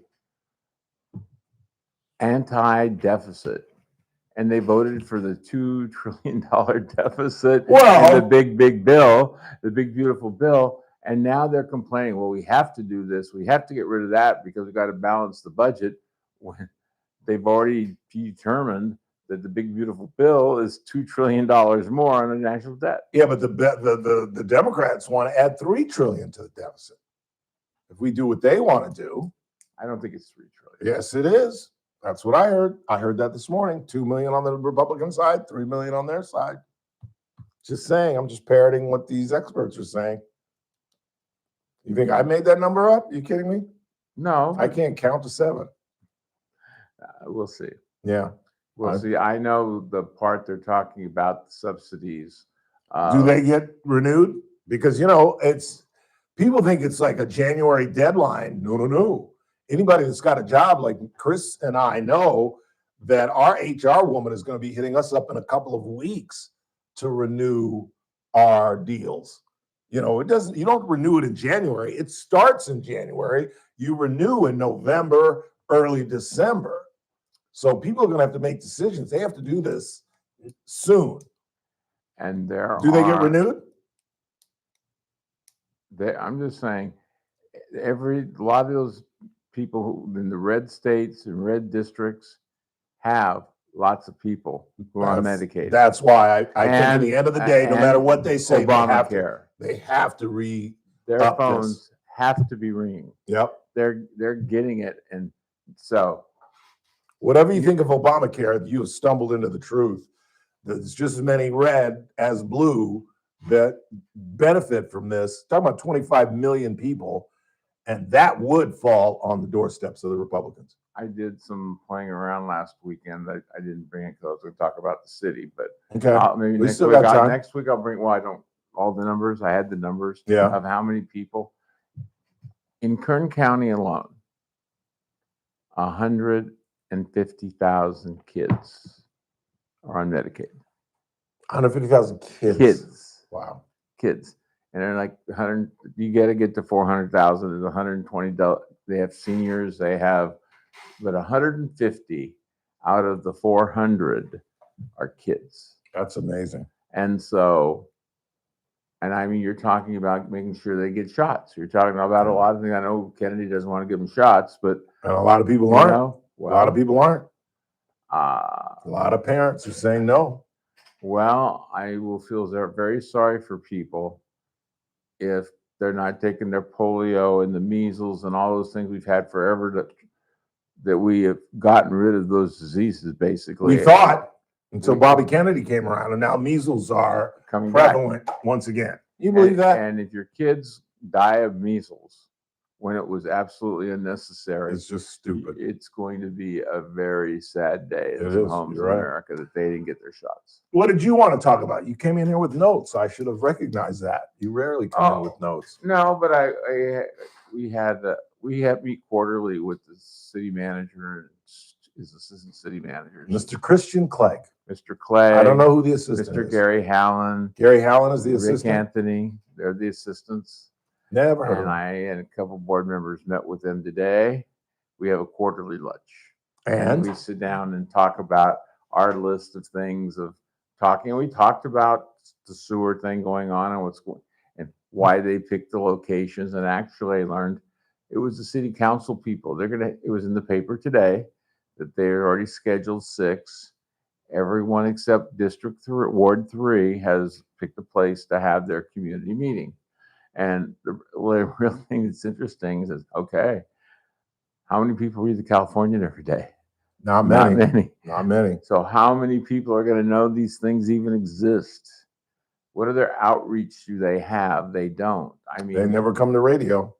They don't announce it on radio. They really don't announce even it do on TV. Well, they'll do one shot. Oh, they announced this is a schedule, but the day before, they're not going to say, oh, by the way, District 5 is going to have, Ward 5 is going to have their meeting tomorrow at this place and that place from 6:30 at night to 8 o'clock, and come learn about how sewers operate. Yeah, they should pound that, but they don't. They should, but they don't. So badly run. It is a joke. How badly run the city is. Especially on the PR, the meeting notice side. You would think Christian Clegg would be calling us and every other news talk station in town. You would think he'd be calling Hot, our hip hop station. He has. Let me talk to them. They're 35, 40-year-olds who listen to hip hop. They've got 3 or 4 people, at least 4 that I know of, working in community outreach. You would think they would have a system that works. And I keep saying, well, you don't hear anything. You put it in the news, Bakersfield, California, and you think that's your obligation? Where the top 5 read stories are all obits. And literally, like almost daily. I think there was a little local story that snuck in there. It was a feel-good story. I can't remember, but every day I look in there, the first 5, 6 most read stories are the obituaries. That's the first place my wife goes to look. So who died? It's a great. You got to plan for a funeral. Got to get on a calendar. It's a great Rodney Dangerfield joke, where Dangerfield says, "Yeah, my kid goes to a tough school in the Bronx, Mike. Tough school. In fact, it's the only school I've ever seen where the high school paper has an obit." But Oh, Ralph. But anyway, we talked about 3 of these today. We talked about the sewer and how they're going to do that and how they're going to settle it. And it's going to be interesting to see how these community meetings come out. Have they made any conclusions? They're going to do a presentation and basically lay everything out of what their needs are. And it's going to be over the next, they're going to be talking 20, 30 years down the road this time. Right. Not just next week, the 5 years. Thank you. And so they got that message. Good. So they're going to be saying, and so. Have they figured out the funding? Is that what this is all about? No. They have not figured out the funding. I think there's going to be several rounds of this. They want to try to cover their bases and convince everybody. But if you're not using well-structured debt, everybody uses debt. Right. The city has been anti-debt, but it makes no sense because even at these interest rates we have now, if you would have done this sewer problem the first time, instead of raising it from 150 to 950, and the city finance director gets up and says, well, if we finance half of it, that's $180 million in debt. Okay, 180 million divided by 30 years is how much? 6 million a year. Divide that by 100,000 customers, $60. Okay, $60. You want to raise it like $700, $800, and you're thinking that 60 would absolutely alleviate 3/4 of that? Why can you figure that out and they couldn't? Because I have spent since 2007 working with school districts on school bonds and spending a lot of time and a lot of work about what a good bond is, a bad structured bond, and giving districts advice, because sometimes they ask for financing that's really creative so they can get more money, and it gets really expensive. And I try to say, no. No. Always good to see you, Mike. Thank you. Not too early Saturday. Not too early. Well, it's dark till 7 now. Exactly. So 8:39-ish would be a great tea time.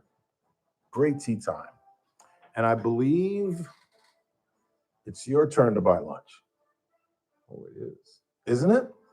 Didn't I buy at Pyrenees? Yeah, you did. I did. Ooh. Because we only played 9 holes, remember? Oh, that's right, because the Garces girls. The Garces girls ran us off the course. Girls, and they were playing San Joaquin Memorial. That is correct. It was part of the Holy Bowl. And part of the Holy Bowl weekend was girls golf at, what time was it? Like 10 o'clock. 10 o'clock, yeah. We came around and, oh, there they are. Well, you can play in the back again if you want. You're like, we're going to Pyrenees. Get out of here. Mike Turnipseed, quick timeout, no time at the bottom of the hour, but our good friend Daniel Petrie joins us right after these important words. News Talk 96.1 and AM 1180. I do, actually. Friday edition, Clay Travis, Buck Sexton Show. The shutdown that continues. Will it run through the weekend? I think the answer is yes. We'll give you the absolute latest on the ongoing battle to fund the government. Plus, we will get you ready as we roll into the weekend, and hopefully we will have some fun with all of you. All that's still to come. Friday edition, Clay and Buck. Live 9 to noon. News Talk 96.1 and AM 1180 KERN. Hey everybody, it's that man again, Ralph Bailey for Sangera Subaru. You know, it's time again for Subaru Loves Pet Month. For the past few years, Sangera Subaru has supported the Bakersfield SPCA's efforts to increase adoption during the month of October. Last year, the Bakersfield SPCA had a total of 73 cats and dogs, all adopted. This year's goal, 100 animals adopted. Plus, Wednesday, October 22nd, Subaru celebrates their 7th annual National Make a Dog's Day. We invite all dog enthusiasts to do something special for their furry friends, or maybe consider either adopting or fostering a dog. In addition, the SPCA holding a low-cost microchip and vaccination clinic Saturday, October 25th from 9 a.m. to 2 p.m. $20 each for a microchip or vaccine. Now is a great time to adopt a pet from the Bakersfield SPCA. Join Sangera Subaru in supporting this worthwhile cause during the Subaru Loves Pet Month. Sangera Subaru paving the way for a better community. I can't believe how spotless my floors look after using the Swiffer Power Mop. No more dragging around a heavy mop and messy bucket. Now I get the same deep clean without all the work. Thanks to the powerful solution and scrubbing pad of the Swiffer Power Mop, dirt and grime don't stand a chance, and I don't break a sweat. Mic drop. I mean, So who beats it? Mop drop. Who beats it? With Trump's back.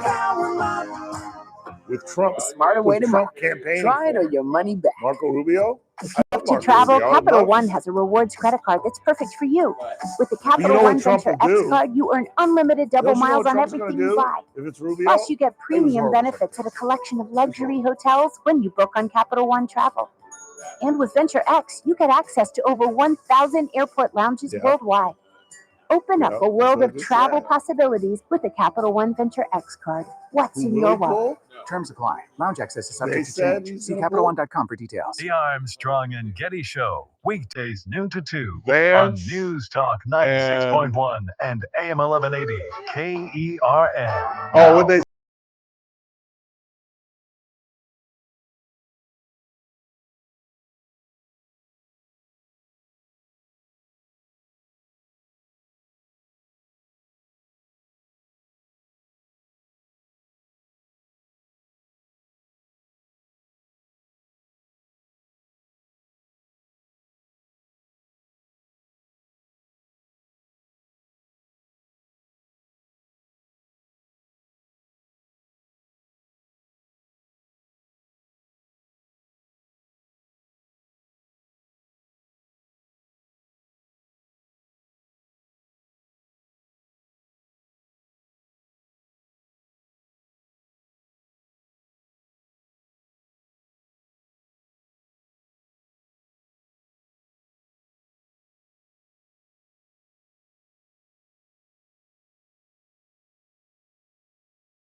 News Talk 96.1 and AM 1180 KERN. Papa's got a brand new bag. With SRN News, I'm Keith Peters in Washington. Two Delta Airlines regional jets collided on the taxiway at LaGuardia International Airport in New York, injuring a flight attendant, damaging a cockpit, and tearing off part of a wing. In what the National Transportation Safety Board said Thursday happened at the intersection of two taxiways. A wing of an aircraft preparing for takeoff to Roanoke, Virginia, Wednesday night hit the nose of an aircraft arriving from Charlotte, North Carolina. Federal health officials have approved another generic version of the abortion pill, prompting outrage from abortion opponents. Pro-life groups quickly criticized the move on Thursday, calling it a stain on the Trump administration. The groups have been pushing for a safety review of mifepristone. More details at srnnews.com. News Talk 96.1 and AM 1180 KERN. From the KERN Newsroom, your live and local news update on News Talk 96.1 and AM 1180 KERN. I'm Bill Robbins. A man who attacked a Kern County Sheriff's deputy who was attempting to detain him will spend some time behind bars. Juan A. Dupree Sutton has been sentenced to 5 years in prison. 26-year-old Sutton was found guilty of assault and battery on a peace officer. Sutton was originally pursued by the sheriff's deputy after reportedly stealing an iPhone a woman had left at a local 7-Eleven.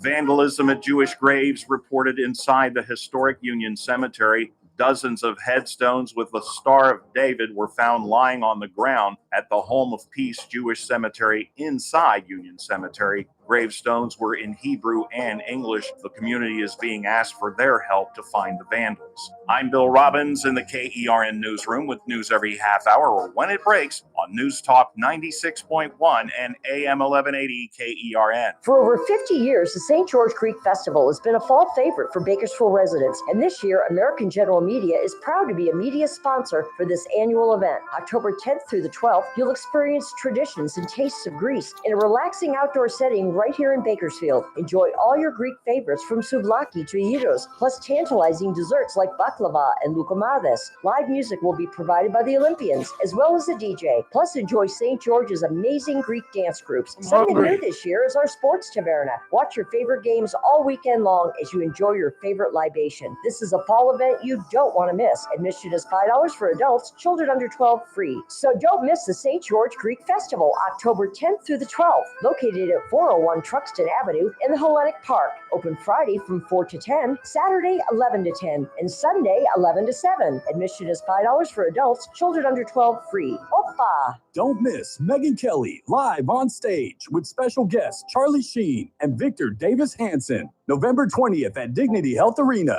Get tickets now at MegynKelly.com. Presented by Y-Refi and SiriusXM.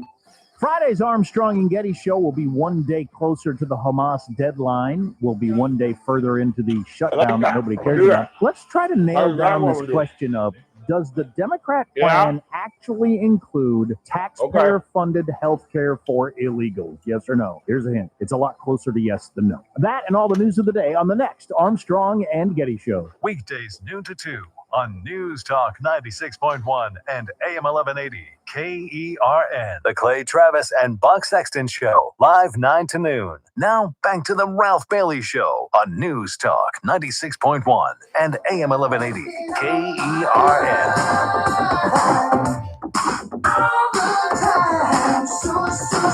It's a Thursday. Time to head to 21st and Oak, offices of Messmaker and Petrie Wealth Advisors. How are you, Daniel? I'm doing pretty well, Ralph. How are you doing? I am well. Are you still in the playoffs? Well, we'll find out later tonight. Oh, that's right. It's tonight.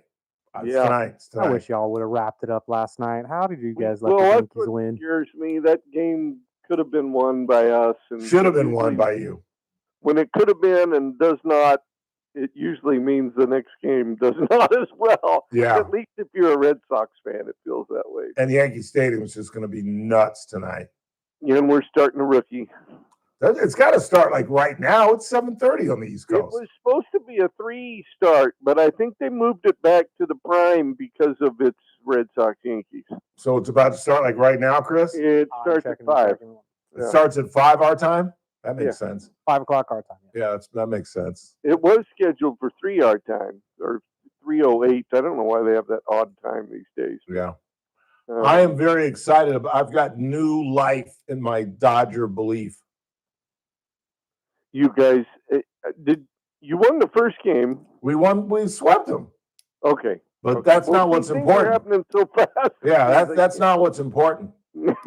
What is the motto of the state of California, Daniel Petrie? The Sunshine State. No. That's our nickname. Well, And we're not the Sunshine State. That's Florida. Oh, I'm sorry. Our motto is Petrie is the best. Followed closely by Ralph Bailey. Think of the 49ers, not the football team, the actual 1849ers. Sutter's Mill. Okay, keep going. Keep going. Foggy. Huh? It's foggy. I remember it. The gold miner with the pan and the creek. And what did he say when he first found gold? Eureka! There you go. See how I walked him through that? That's called the Socratic method right there, Jack. Well, that's what Dodger fans are saying. Eureka! We have found our closer. And he comes from the Far East. Roki Sasaki. Konnichiwa. Konnichiwa. Very excited. Very excited. Came in, struck out the first 2. Third guy hit a little league line drive to Mookie Betts. He is officially, I don't care what Andrew Friedman says, I don't care what the Guggenheim say. I certainly don't give a damn what David Roberts says. He is going to be the guy coming out of the gates during the 9th inning. I guarantee it. Well, if you get hot at the right time in the playoffs, then you better ride it. So, well, in a 5-game series, especially on the road, we got to win that first game. And did you hear who's taking the bump for us? Who is it? Konnichiwa. Shohei Ohtani. Oh. Konnichiwa. Yes, very excited about that. Very excited about that. Yeah, very excited. You know what I watched the other day, and I thought about you, and I almost texted you?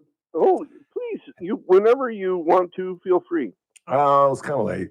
It was like 9. I do it, but I do it to you during your show. Yes, you do. Hey, Ralph, who's the best? Yeah.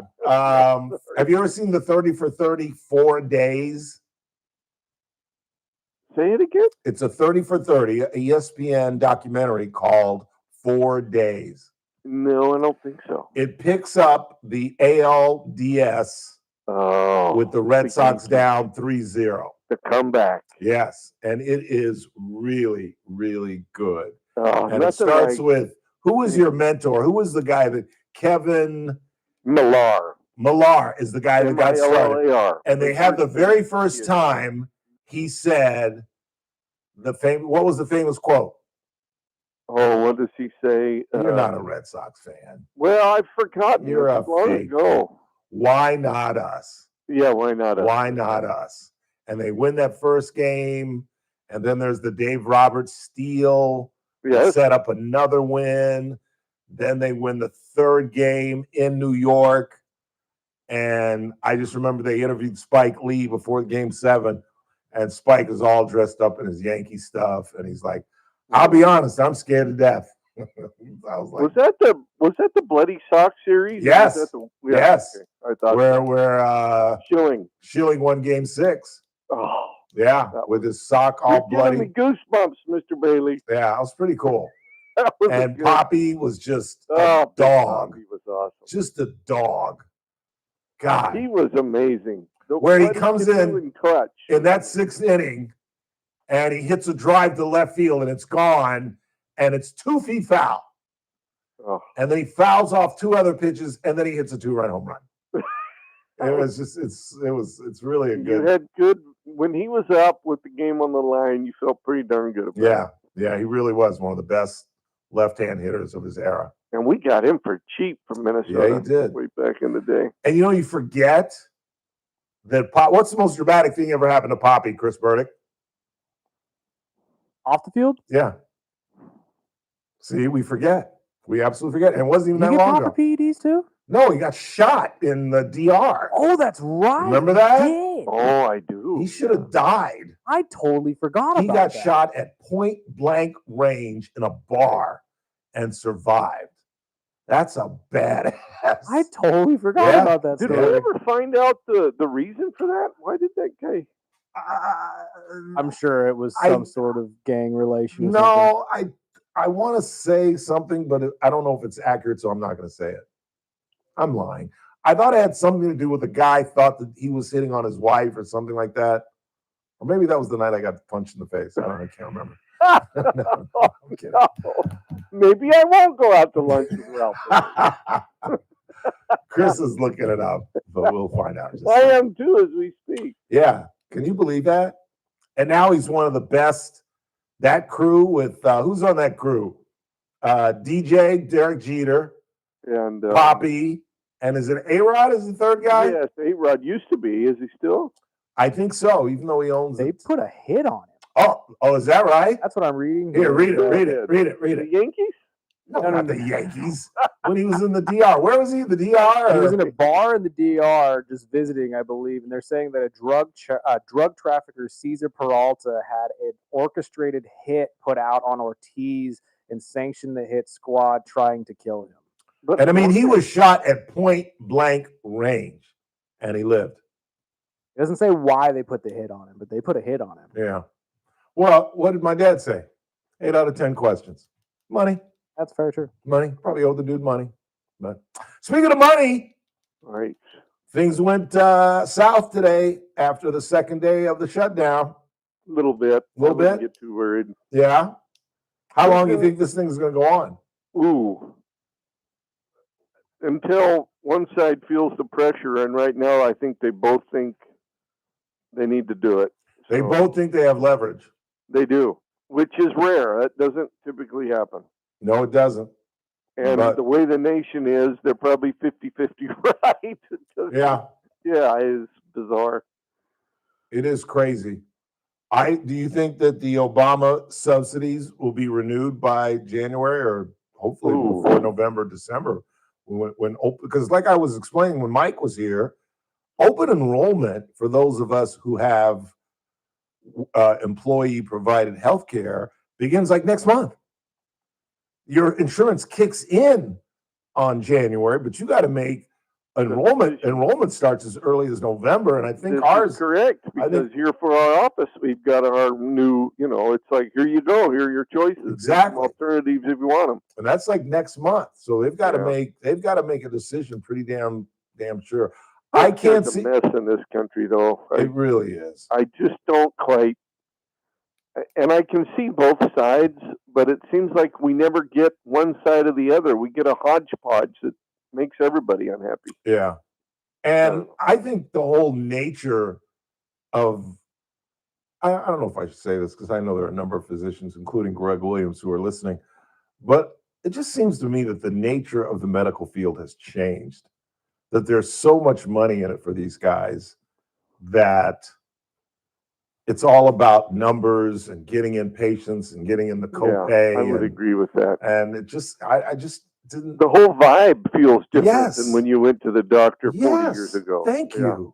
Thank you. When you went to the doctor 40 years ago, you expected him to, well, this is Petrie, this is dummy, this is what you got, this is what I'm going to give you, and you do it. And now it's like, well, do you not know what I have? Or you have to go here and here and here, and you hurry up and wait, and it just... And emergency rooms were actually for emergencies. Yes. As crazy as that sounds. If you ever walked into an emergency room, it was people bleeding and dying. Now, there are people in there with the flu. And if you don't have an advocate for you, when I was going through my cancer treatments, I would get my chemo, I would tolerate it pretty well, but it would decimate my white cell count. And in the middle of that, I got sick. And I got sick, and I was like, I just don't. When I get sick, I want to go, go into a corner and leave me alone for 5 days. Me too. If I live. Me too. But the wife is like, you're going to the hospital. I'm like, no, I'll be all right. I'll be all right. So finally, she forces me to go. So we end up at the emergency room, and they run their tests, and I'm on a bed in a hallway. Yeah. And they're like, my mom experienced that. He's in bad shape. And I'm like, well, what am I doing? And well, we're waiting on a room. And so it's like, so I have to kick out somebody else who may need a room because I may happen to be in worse shape than they are. Yeah. And it wasn't pleasant. Yeah. My mom experienced that. When she had she was in Atlanta. She was visiting, this was about 6 months ago, maybe a year ago. She was visiting my Aunt Ginger, and they put her in a hospital. In fact, no, I'm not sure it was a hospital I was born in, Grady Memorial, but they put her in a hospital, and they had to put her in, she slept the night in the hallway because they didn't have any beds. I was like, God, I can't imagine. Yeah, and I had no concept of time. I mean, I don't know how long I was out in the hallway. I never felt that bad. Yeah. It wasn't pleasant. So no big ramifications so far from the shutdown? I believe it or not, that I think there are a little bit of positive ramifications, but not at last. Like the government doesn't spend money it doesn't have. Maybe they will, but none of it's permanent. How many shutdowns have we had?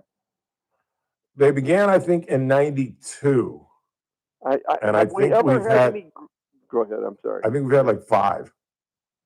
I could be wrong. Have we ever had any positive big reform from that? No. Or do we just somebody gives in and we go back to doing what we were doing before? Pretty much. Yeah. Pretty much. Yeah, that's what'll happen again. And I'm pretty sure they call that insanity. Doing the same thing over again, expecting a different response or a different outcome. insanity. Insanity is 29 billion every week, which is what we got, Ralph. Yeah. 29 billion. And this will add another 2 trillion to the deficit, as opposed to the 3 trillion the Democratic plan Yeah. would. Please stand by. Hey, Siri, how many government shutdowns have we had? Oh, Lord, I don't understand why she can't just tell me. Let's see what Wikipedia says, Mr. Petrie. The United States government shutdown will occur when funding legislation funding gaps since China since 1990. Funding gaps. Most significant shutdown, 35-day shutdown, 2018, 2019. It doesn't say. 21-day shutdown during Clinton, 95, 96. It doesn't say how many there were, though. Government shutdowns in the U.S. Yeah, I can't find it. Oh, here it is. Good. There have been, hang on a second, 1, 2, 3, 4, 5, 6, 7, 8, 9, 10, 11, 12, 13, 14, 15. This will be the 16th, according to Wikipedia. I would have won the over on that. And in 92, it was a 63-day, and in 91, it was 54 days. Good Google Moogly. Yeah. That's crazy. Well, you hit on it too, insanity. And, gold and silver going up isn't just like, oh, we had a weather problem. It's not like another commodity. Right. Like, oh, there's a weather problem or there's great demand that's causing the price to go. There is demand causing the price to go up. But the demand is the fact that you could almost argue this is the true currency.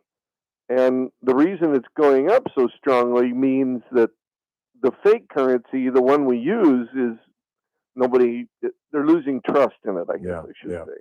We got in a small incremental way. We got a phone call for you, Daniel. Hang on. Oh, my. Who you got?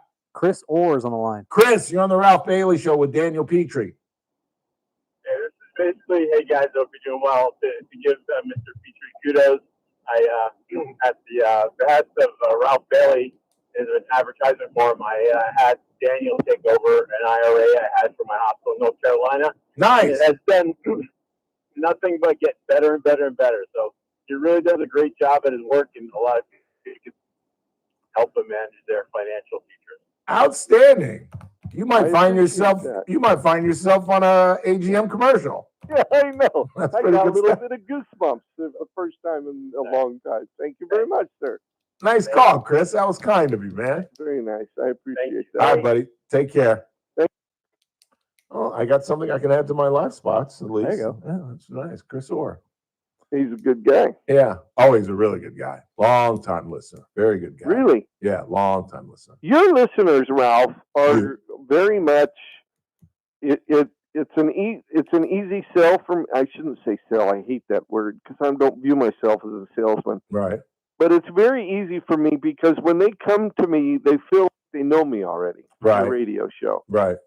So as long as I don't, do backflips in front of them, act crazy, they're most likely they end up becoming clients. I hope that other potential advertisers are listening to this man and his genius.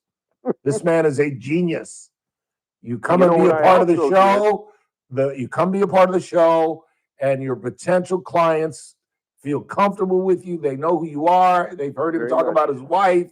They know he's from Boston and that he's an idiotic Red Sox and Celtic fan. They know everything about the guy, and that's how you get clients. Just put that in your hat, potentially. Isn't that amazing? That's pretty cool. Yeah, it is. It's very also, and you guys upsold me to do something else. You guys have some more. I bought more advertising through. Tina came and sold me some more. Sweet. That's always good to hear. I just saw her walking through the hallway, as a matter of fact. Yeah. I haven't. Yeah, that's good. I'm running out of time. Let's get our weekly updates. Well, we talked a little bit about the debt and doing what it's doing, and gold and silver did move up again for the week. Last I looked, gold is at 38.57, up almost 3%. Yeah. Silver is up at 47, up almost 4% for the week. Getting volatile. They rose today pretty well and then slid off hard and then got back about half the losses today. But it's is the world when you view the world, Ralph, whatever it is, politically, geopolitics, normal social behavior, does it seem like we're getting worse or better? Oh, there's no question. People don't know how to act in the 21st century. Oh, if you ever go through reels on Facebook where they have videos and you get an algorithm, and I'm on the one where it's poor behavior on planes. And you would be amazed how people get thrown off planes and then refuse to leave, which means the cops have to come. And if the cops have to come and take you off a plane, they can't do it with everybody on the plane. So everybody has to disembark and literally have to get all their luggage and disembark. And then they drag the butthole, and I clean that up, off the plane. Exactly. People don't know how to act. Look at the Ryder Cup. Look at the Ryder Cup. It's golf, for God's sakes. The most etiquette-driven sport there is. And an American citizen, a grown-ass adult who had $750 just to get into the joint, threw a beer bottle at Rory McIlroy's wife. Not Rory McIlroy, at his wife. People don't know how to behave in the 21st century. And we touched on this before, but I think you and I might agree that the root of a lot of this is the breakdown in the family. I absolutely agree. Yeah. We don't look at each other at dinner anymore. We don't sit down and have dinner together anymore. We don't sit around the television and watch things together anymore. You know, even if we do, to you as a child, if you said something a little bit, not even bad, but a little bit backwards to an older adult. Are you kidding me? I once got whooped twice in the same day. Exactly. Mrs. Williams, my mom's best friend, whooped me, then grabbed me by the ear and escorted me to the house, knocked on my door. No, not to apologize. She said, Harriet, I'm sorry, but Ralph was acting a fool and I had to whoop his ass. And I was like, you're in trouble now, Mrs. Williams. And my mother said, Carol, thank you very much. And if he does it again, do it again. Right. And then my mother draped me upstairs and whooped my ass. Yeah. I got my ass whooped twice inside of a half an hour by two different black women. And what would happen in the future if one of them looked sideways at you? Man, I got a whooping when I was 10 because I sucked my teeth. You know that thing where you go, where you go like this. You go like what? This is what my mother calls sucking your teeth. When you go, oh, smacking. So you just go like, dang. That tastes good. Yeah. Like you had an ice cold beer after a nice hot afternoon. Yeah. No, you just go, dang. Like you missed something. You know what I mean? Oh, a little eye roll. That little, exactly. The eye roll. And my mother had a mean right backhand where she just kind of like bap you in the mouth with her backhand. Yeah. I'm really late, Daniel. I got to fly. Have a good weekend. Good luck to you tonight against those damn Yankees. Thank you. I don't know if we talked too much about money, but I know. Think it was an enjoyable show. Well, that's what people tell me. They tell me, I love when you guys give the updates, but I love just listening to you guys ramble. I swear. That's the most common comment. I'm going to have to tell my wife that. That is the most common comment I get about this segment. I love the updates, but I just love hearing you two talk. You mean people like it? They do. They do. There is something wrong with the world, Ralph. What are you going to do? Go Dodgers. Thank you, sir. Have a good weekend. I wish I could say go Sox, but I can't. Yeah, well, you just did. I can't. All right. Daniel Petrie, 0 time as we get back, but we'll head into the 5 on this Thursday. Don't go anywhere. News Talk 96.1 and AM 1180 KERN. This is your intrepid news reporter, Scoop Newsman, coming to you live from a helicopter high above the historic Santa Margarita Ranch. From this break reporter's lofty vantage point, I can see preparations are continuing for the return of the Jingle Bell Express that will whisk passengers to Santa's Village. Reports are that the historic Jingle Bell Express will be pulling amongst their cadre of rolling stock, genuine original Disney train cars. Once you arrive, kids and adults will be entertained like never before with a mystic magic show, a charming Christmas market, adorable pony rides, and more food, fun, and frivolity than ever. The Jingle Bell Express will be arriving at the historic Santa Margarita Ranch November 28th and running until December 21st. But get your tickets now. This reporter also has a source deep inside Santa's village that has confirmed that if your plans change, your tickets can change too from now until November. So make sure you reserve your seats on the Jingle Bell Express by going to christmas@themargarita.com before the Christmas train passes you by. Do you owe $10,000 or more in credit card debt or personal loans? With credit card debt at all-time highs, Debt Relief Advocates is urgently notifying consumers of debt relief now being made available designed to aid consumers with out-of-control credit card debt. Those who qualify and enroll for this relief program may only have to pay back a fraction of what they owe. This is not bankruptcy or a debt consolidation loan. This is a relief program that credit card companies would rather you not know about, as it could end your debt nightmare and save you lots of money. Consumers owing at least $10,000 in credit card debt or personal loans can now take advantage of this debt relief as the cost of living skyrockets. Debt Relief Advocates has established a relief hotline for you to call to learn what debt reduction you may qualify for. So don't wait. For this free information, call 800-422-8552, 800-422-8552. That's 800-422-8552. Not available in all states, must qualify for enrollment. Results may vary. You're listening to The Ralph Bailey Show. Catch me weekday morning 6 to 9 a.m. on First Look with Scott Cox, News Talk 96.1 and AM 1180 KERN.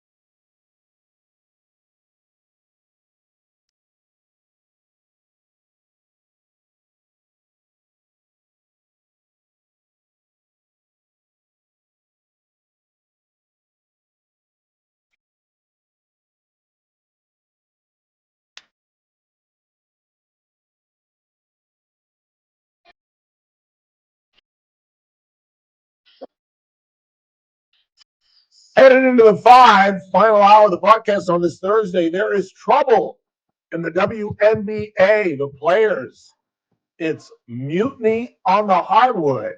They are not happy with the commissioner. You'll hear from Nafisa Collier, who not only went off on technically her boss, but read text messages that the two exchanged. As Jackie Gleason said, hang on, this ought to be rich. Don't go anywhere.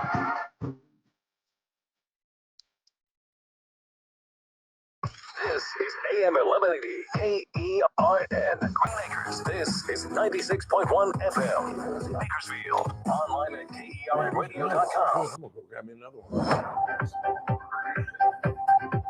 Oh, I'm Pete Peters in Washington. Authorities in England are confirming an attack on a synagogue in Manchester that killed 2 people and wounded 4 others was a terrorist attack. British Prime Minister Keir Starmer tells Sky News they're beefing up security. The attack in Manchester this morning is absolutely shocking, and all of our thoughts with those affected. I'm on my way back to London. When I arrive, I will chair an emergency COBRA meeting. I'm already able to say that additional police assets are being deployed to synagogues across the country, and we will do everything to keep our Jewish community safe. The attacker was identified as a British citizen of Syrian descent. 3 other suspects were also arrested. President Trump declares drug cartels operating in the Caribbean as unlawful combatants. An official not authorized to comment publicly said Congress was told about the designation by Pentagon officials Wednesday. The move coming after last month's deadly military strikes against alleged drug smuggling boats in the Caribbean. So we hit a number of boats. You probably saw that. That was the president Tuesday. He also said, and now we'll look at cartels. We're going to look very seriously at cartels coming by land. Democrats have been pressing Trump to go to Congress and seek War Powers Authority for such operations. I'm Julie Walker. 2 Delta Airlines regional jets collided on the taxiway at LaGuardia Airport in New York, injuring a flight attendant, damaging a cockpit, and tearing off part of a wing at the intersection of 2 taxiways. A wing of an aircraft preparing for takeoff to Roanoke, Virginia, Wednesday night hit the nose of an aircraft arriving from Charlotte, North Carolina. On Wall Street, the Dow by 78 points. More at townhall.com. That was pretty good. The following is not an actor, but a real-life story from Trinity Debt Management. My debt problem started probably about 2016. I needed my life to change financially. I called Trinity and I ended up joining based on high credit card bills and high interest rate. And my counselor at Trinity has been great, and Trinity has been helping me to get on the right path of paying off these credit card bills, bringing down the interest rate. They have consolidated my bills into one low monthly payment. And now I am finally getting out of credit card debt. So I just want to say thank you, Trinity, for showing me a better and greater path. If you're in debt and you need help, call Trinity at 1-800-990-6976. My name is Sharon, and soon I will be debt-free for keeps. 1-800-990-6976. From the KERN Newsroom, your live and local news update on News Talk 96.1 and AM 1180 KERN. I'm Bill Robbins. A man who attacked a Kern County Sheriff's deputy who was attempting to detain him will spend some time behind bars. Juan A. Dupree Sutton has been sentenced to 5 years in prison. 26-year-old Sutton was found guilty of assault and battery on a peace officer. He would have faced a life term if the other charges of attempted murder, grand theft, and vandalism had not been dropped. Sutton was originally pursued by the sheriff's deputy after reportedly stealing an iPhone that a woman had left at a 7-Eleven store on River Boulevard. A man from Delano has been arrested for several felony sex offenses. 19-year-old Julian Cervantes is charged with rape of a victim incapable of giving consent and lewd acts on a child under 14 and trying to get a minor to make child pornography. There are reported to be multiple victims. California has begun issuing redesigned driver's licenses with enhanced security features. The state rolled out the newly designed driver's licenses and ID cards with the new security elements on Wednesday. The cards, design-wise, showcase California's redwoods, poppies, and coastlines. According to the DMV director, the new design includes an added digital security signature to one of 2 barcodes on the back of the cards. California is one of the first states to implement this kind of digital security technology. Vandalism at Jewish graves reported inside the historic Union Cemetery. Dozens of headstones with the Star of David were found lying on the ground at the Home of Peace Jewish Cemetery inside Union Cemetery. Gravestones were in Hebrew and English, some over 100 years old. The community is being asked for their help to find the vandals. I'm Bill Robbins in the KERN Newsroom with news every half hour or when it breaks on News Talk 96.1 and AM 1180 KERN. What do you think? This is the army where you shoot them a mile away? You gotta get up close like this. Little thing, you blow their brains all over your nice side leaf suit. It's the Ralph Bailey Show on News Talk 96.1 and AM 1180 KERN. Now make sure you leave the house when you make the call. You understand me? You hear me? Call from an outside line. I mean it. Call in or text to 661-842-KERN. That's 661-842-5376. Listen live at KERNradio.com. Now, the host you've been waiting all day for. Live from the KERN studio, here's Ralph Bailey. Final hour of the broadcast on this Thursday, 2nd day of October. It's my sister's birthday tomorrow.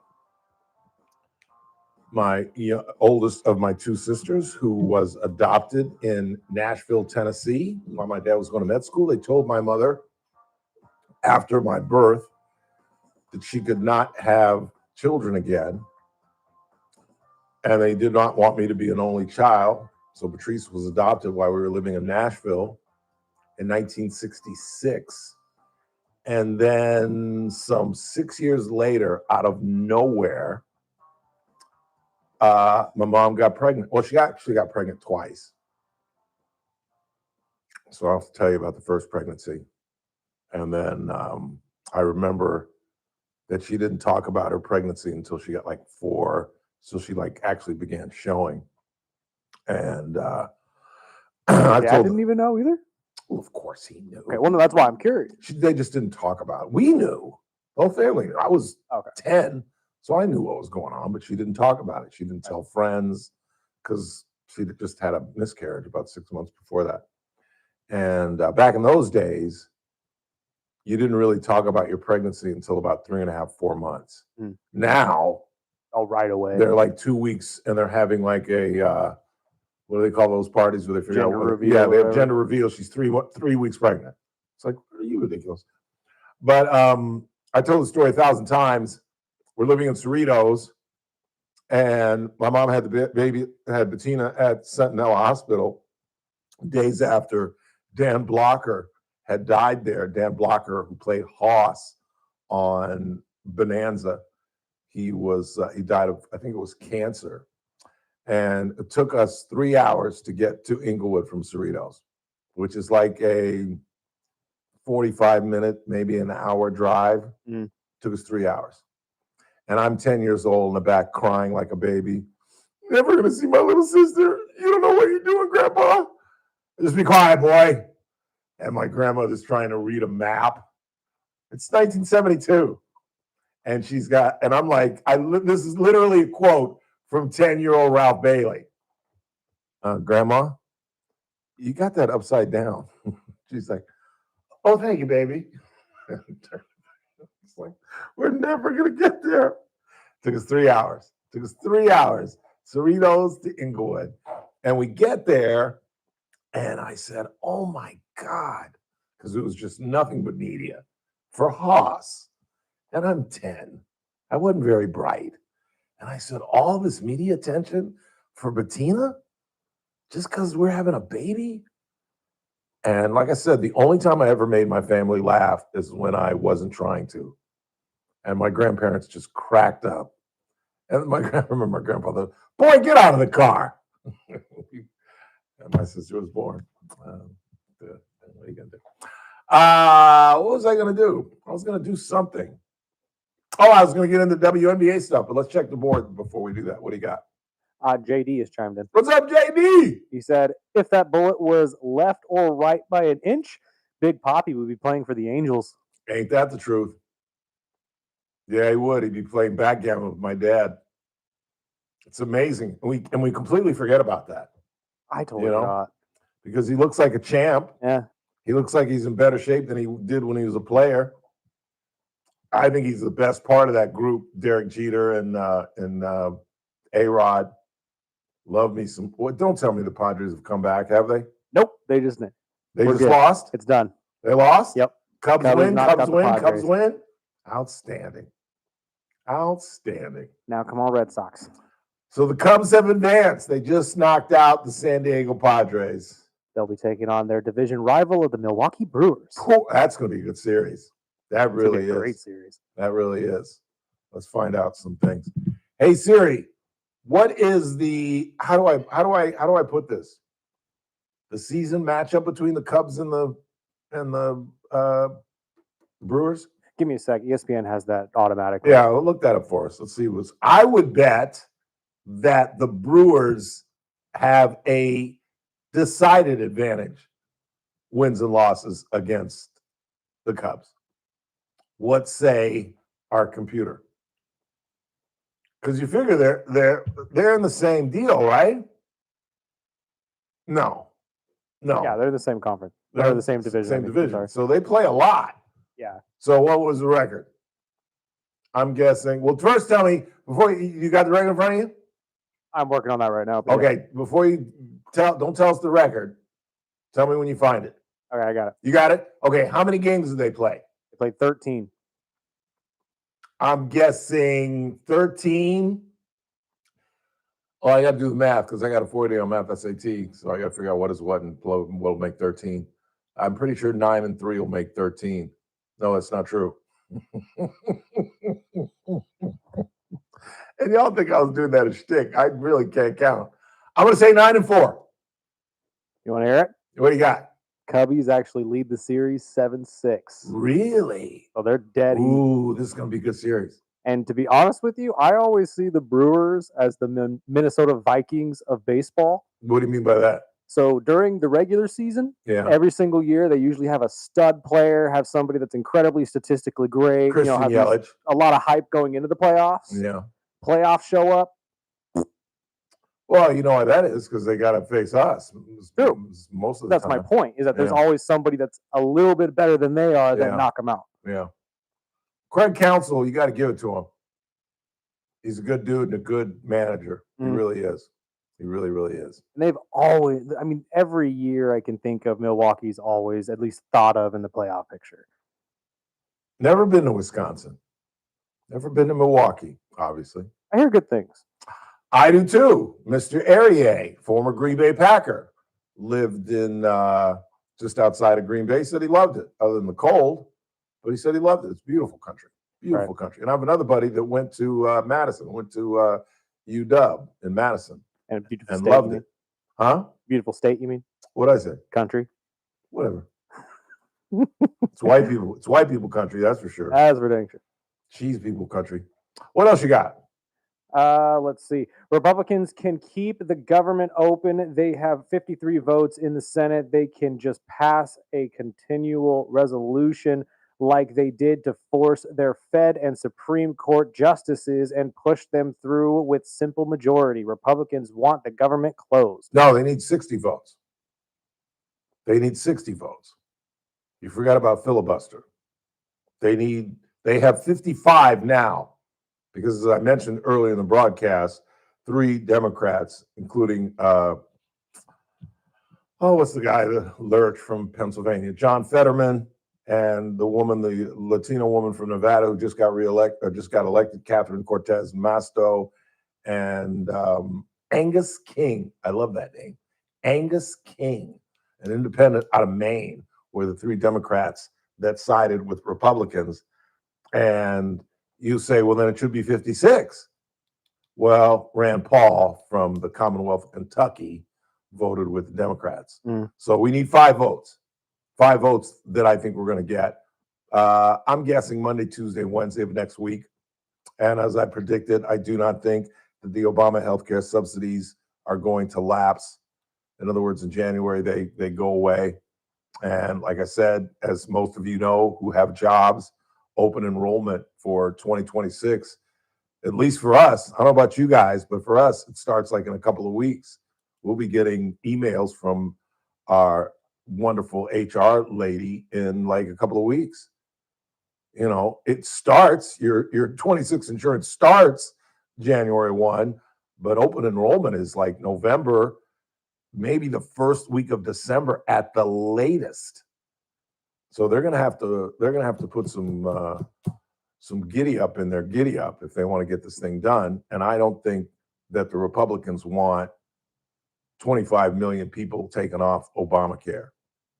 You know, the one mistake the Republicans have made is their obsession. You know, Democrats have Donald Trump derangement syndrome. You got to admit, on a certain level, Republicans are still lingering with Obama derangement syndrome. And the Republicans have been trying to get rid of Obamacare for years, which I'm all fine for. But you got to come up with something. You can't take something away from people without giving them something back. And for all these years, we're talking about what, 2010, 2012? For all these years, they've criticized Obamacare, but they've come up with nothing viable to replace it. And I just think it'd be political suicide to let 25 million Americans have their insurance rates go out of the roof. And nobody knows how punishable that is than me, because I screwed up my open enrollment last year. and did not have, unbeknownst to me, until like March when I finally went to either had a doctor's appointment or my medication was crazy. And I was like, what's going on? And the woman said, you don't have insurance. And I was like, lady, I have the highest PPO in my company. What are you talking about? And I went back to our HR person and I screwed up open enrollment. And so I had to now not only start kicking in to my health insurance in January, March, in April, but I had to go back and repay January, February, and March. I'm telling you, this summer, it had not been for the extra work that I'm doing outside of this radio station, top ramen time for the kid, Jack. I was looking at some of these checks I was getting. I was like, I've never made this kind of money at AGM in the 13 years I've been here because I screwed up my open enrollment and I had to repay it, blah, blah, blah, blah, blah. So I know what it's, and plus our healthcare went up last year.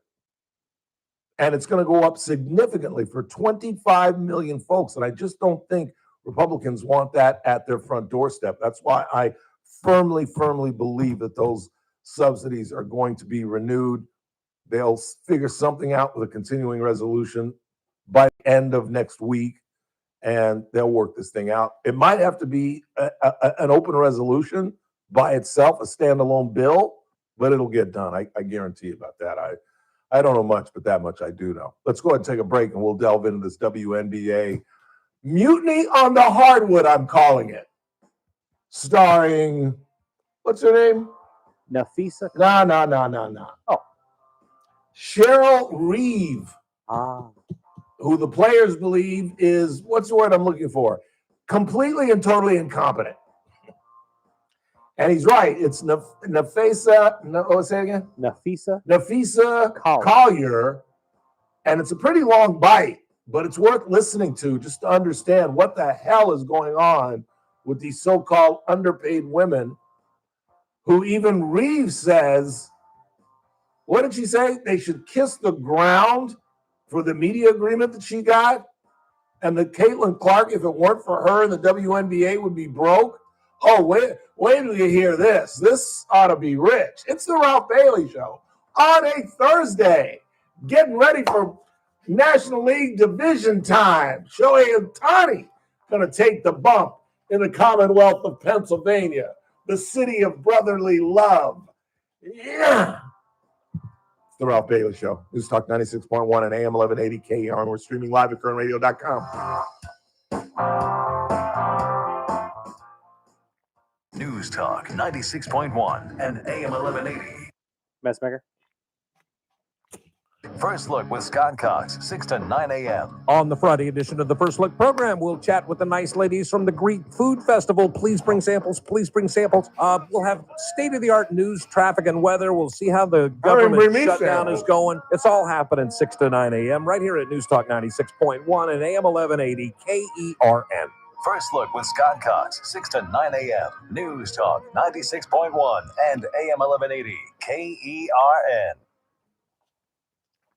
I hope you heard today's segment with Daniel Petrie from Messmaker and Petrie Wealth Advisors, or one of our loyal, longtime listeners, Chris Orr, chimed in, talked about his IRA that he opened up with Daniel and how amazingly Daniel has done, what amazing work, I should say, Daniel and the folks at Messmaker and Petrie Wealth Advisors have done for Chris. Really, that's one of the fun things about this job is having really solid sponsors that I can full-throatedly get behind and turn on to people and see them get excited about their new relationship with any one of my great sponsors. I told you Lisa and our traffic staff turned her husband on to Daniel. Call him today at 395-9400, 395-9400. Daniel Petrie and the folks at Messmaker and Petrie Wealth Advisors. This broadcast is for informational purposes only. Does not constitute a solicitation or offer to buy or sell any security, future, option, or other financial instrument, or to offer or provide any investment advisory or other services to any person in any jurisdiction by Daniel Petrie or MPWA Inc., DBA Messmaker and Petrie Wealth Advisors. Any views expressed in this broadcast by us are prepared based upon the information available to us at the time, and we are under no obligation to update our views. King Door Company continues to set the standard in the garage door industry, and I'm here to tell you a few of the reasons why. First off, King Door carries Clopay garage panels and LiftMaster openers, so you're guaranteed quality and reliability well beyond the reach of most garage door companies. All this playoff baseball, and I forgot we have a Thursday night football game. Who is it? Rams and Niners. Yeah, but the Niners don't have anybody. I don't know, because Purdy's Kittle's out, not Ricky playing. Parasol's out, Jennings is out, Kittle's out. Like, Yeah, they're going to get killed. It's Mac Jones and Christian McCaffrey against the world. Full-size, state-of-the-art classroom right on the premises with all the latest teaching aids, including working garage doors to simulate any And just as I said that, they're already in the red zone. Are they really? The Niners are in the red zone. anyone but King Door Company. Call them today at 397-2744. Stop by the showroom at 7450 District Boulevard or check them out online at kingdoor.com. King Door Company, your company with the pride of a lion. Must qualify for enrollment. Results may vary. Attention. Have you racked up $10,000 or more in credit card debt? Are you barely getting by making minimum payments? With credit card debt reaching all-time highs, National Debt Relief is notifying consumers about significant debt relief options currently being made available to help those with overwhelming credit card debt. These options may reduce a large portion of credit card debt for those who qualify. You don't need to declare bankruptcy or take out a consolidation loan, and you may only have to pay back a fraction of what you owe, even if you have bad credit. National Debt Relief has already reduced the credit card debt for more than 550,000 consumers, so don't wait. If you owe $10, $20, or even $100,000 in credit card debt, you can now take advantage of this financial debt relief as the cost of living continues to skyrocket. To check what debt reduction you may qualify for, call 800-327-3535. That's 800-327-3535. Once again, that's 800-327-3535. I'm JR Flores. Catch my show, The JR Show, weekdays at 2 p.m. Now, back to the Ralph Bailey Show on News Talk 96.1 and AM 1180 KERN. Your love is gay. I'm you in my heart. Your love is gay. You know what I did last night? What's that now? I hope y'all aren't offended by what I'm about to say. Uh-oh. I smoked a lot of THC last night. And when I do that, I get into like weird moods. So I just listen to music. Uh-huh. And I just listen to some class. And I came up with an entire list of songs I wanted to hear today. You should totally forgot to give them to you. Totally. Send a picture and also. I wanted to hear Love from Nat King Cole. You can still play these. I wanted to hear Pay and the Boss by B.B. King. I had not heard that in I was laying in my bed. It's 11:15. I'm laying in my bed giggling because I hadn't heard that song because I'm not sure BB could play that in the 21st century. Because the lyrics are, well, let's hear it. Do you have it? Let's hear it real quick. I've already forgot the lyrics, but it's something like this. God, he was good.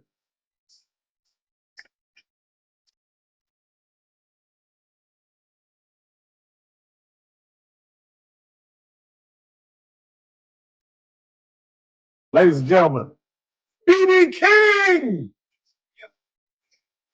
Listen to the lyrics.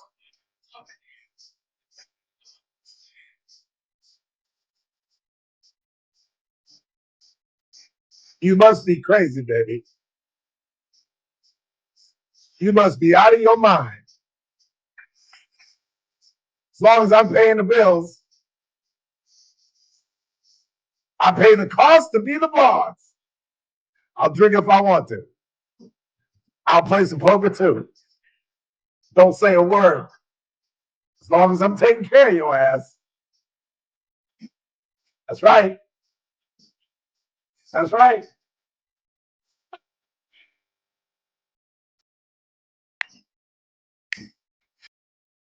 $11:15 last night, and I am laughing in my bed.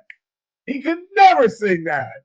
I don't hear no word from him. I'm gonna drink a little bourbon, play a little poker. I don't want to hear nothing about you because I pay the bills. I pay the cost to be the boss. That is classic. Wow, just a different. It's weird being old and just like realizing that the world was just different. It was just totally different. And it's amazing. That's why when I see these people that live to be 100 and you think about all the things that they have seen, Like a person, let's say they were 100 years old, meaning they were born in 1925. They saw the Great Depression, World War II, Korea, Vietnam, the death of Kennedy, Martin, Malcolm, Bobby, Watergate, space, cell phones, the departure of payphones and phone books and phones with pictures. And Randy and I were talking about OJ. OJ could have never gotten away with that in the 21st century because his wife probably would have had a Ring door camera. And if she didn't, his neighbors did. And as he drove away in the alley, there would have been cameras everywhere. We would have seen his Blazer going through Brentwood, going from store to store. Remember when OJ almost gets into an accident? You don't think that lady in the 21st century would have pulled out her phone? It's OJ Simpson, and would have had him on camera. If I get into an accident with Derrick Henry, I'm pulling out my camera. You know what I'm saying? You don't think that she would have pulled out her camera in 1994 if we were there technologically? I mean, even a 35-year-old woman in 1994 knew, or 1990, when he killed 92, knew who O.J. Simpson was. You know what I'm saying? It's just different world, Jack. Different world. I pay the cost to be the boss. I wish a 21st century man would say that to some woman. By the way, I got into a big argument today. Not a big argument. I just jumped into a Facebook thing where they were saying that men are intimidated by women that are smarter than they are. And I just thought that is about as dumb a thing as I have ever heard. You're all smarter than us. I don't think I have ever dated a woman seriously who I was smarter than. I am totally drawn to intelligent women, and I don't see how you can't be. Like, what do you talk about with somebody stupid? There's nothing, at least in my opinion, there is nothing worse than talking to someone who is not very intelligent. There's a difference between, I've dated smart people that weren't educated. There are a lot of people that aren't educated but are smart. You know what I'm saying? But if you're just of low IQ and you're not engaged, what the hell do you have to talk about? I've just never understood that. And they believe men that are insecure about dating women that are more intelligent than they are, believe that those women are more likely to cheat on them as well. And I got on Facebook and I said, well, you know why that is? Because the dummy's afraid that the intelligent woman's going to find somebody smarter than him and leave his dumb ass. That's why. And then Monty, my friend, chimed in, well, Ralph, not everybody's as secure as you are. And I said, yeah, that's why I'm alone. So I'm going home to eat my pizza tonight alone. What the hell am I going to do with this large pizza I got, Chris? I had 2 slices last night. I had 2 slices for breakfast. I still got a half a pizza.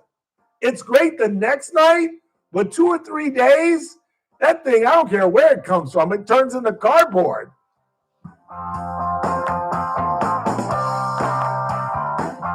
News Talk 96.1 and AM 1180 KERN. With SRN News, I'm Keith Peters in Washington. Federal health officials have approved another generic version of the abortion pill. That's prompting outrage from pro-life groups. Students for Life Action, in a statement Thursday, called the approval of mifepristone a stain on the Trump presidency and another sign that the deep state at the FDA must go. An assailant drove a car into people outside a synagogue in northern England and then began stabbing them, killing 2 and wounding at least 3 on the holiest day of the Jewish year.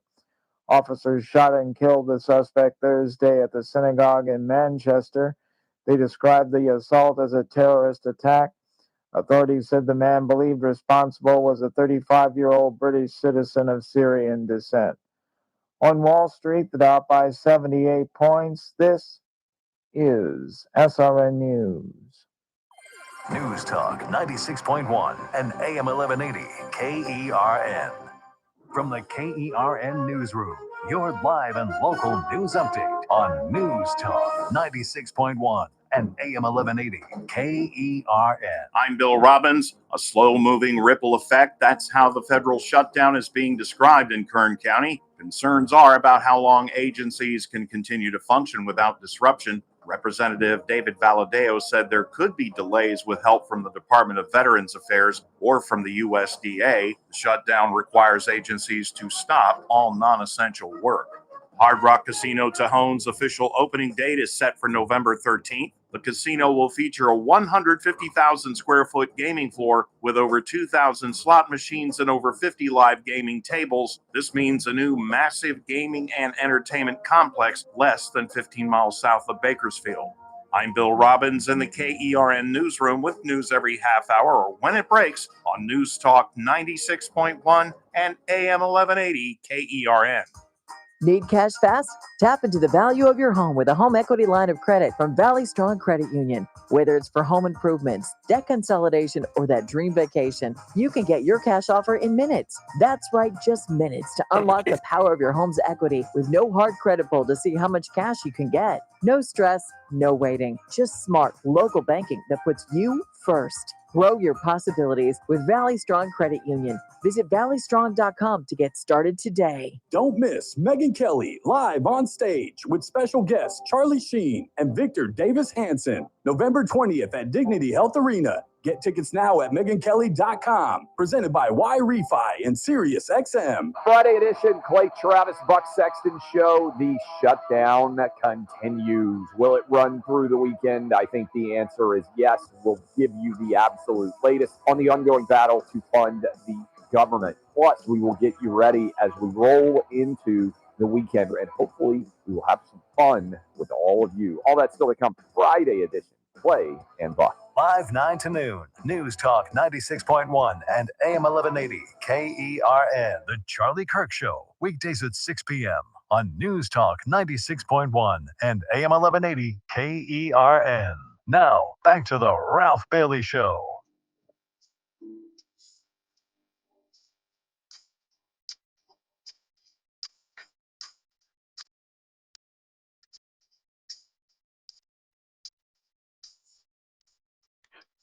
Is it already on? Damn.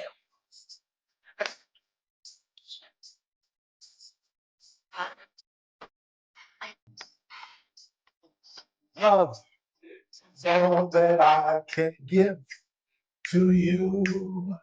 Love is more than just a game for two.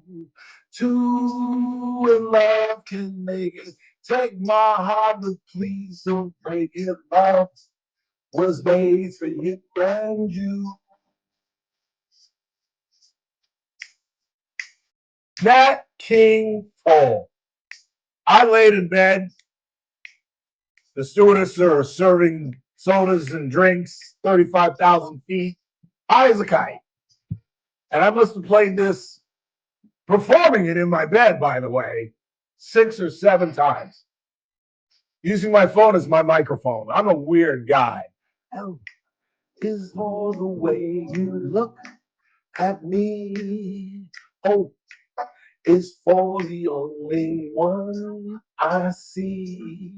V is very, very extraordinary. E is even more than anyone that you adore. And love is all that I can give to you. Love is more than just a game for two. Two in love can make it. Take my heart and please don't break it. Love was made for me and you. Love was made for me and you.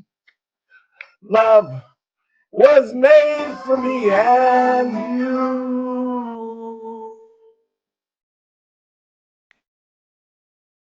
If there was a camera in my bedroom last night, you would have seen that same damn performance. Sitting up in my bed. I'm a weird man, I'm telling you. sitting up in my bed with my telephone. L is for Isaac. Doing your best alfalfa impression. How could something be bad for you if it could put me in that kind of mood at 11 o'clock at night? You know what I'm saying? I'm telling you, I could stop drinking because I haven't had a drink, although I think I'm going to Casey's Steakhouse tonight. I haven't had a drink in a couple of days trying to make sure I get rid of this gout.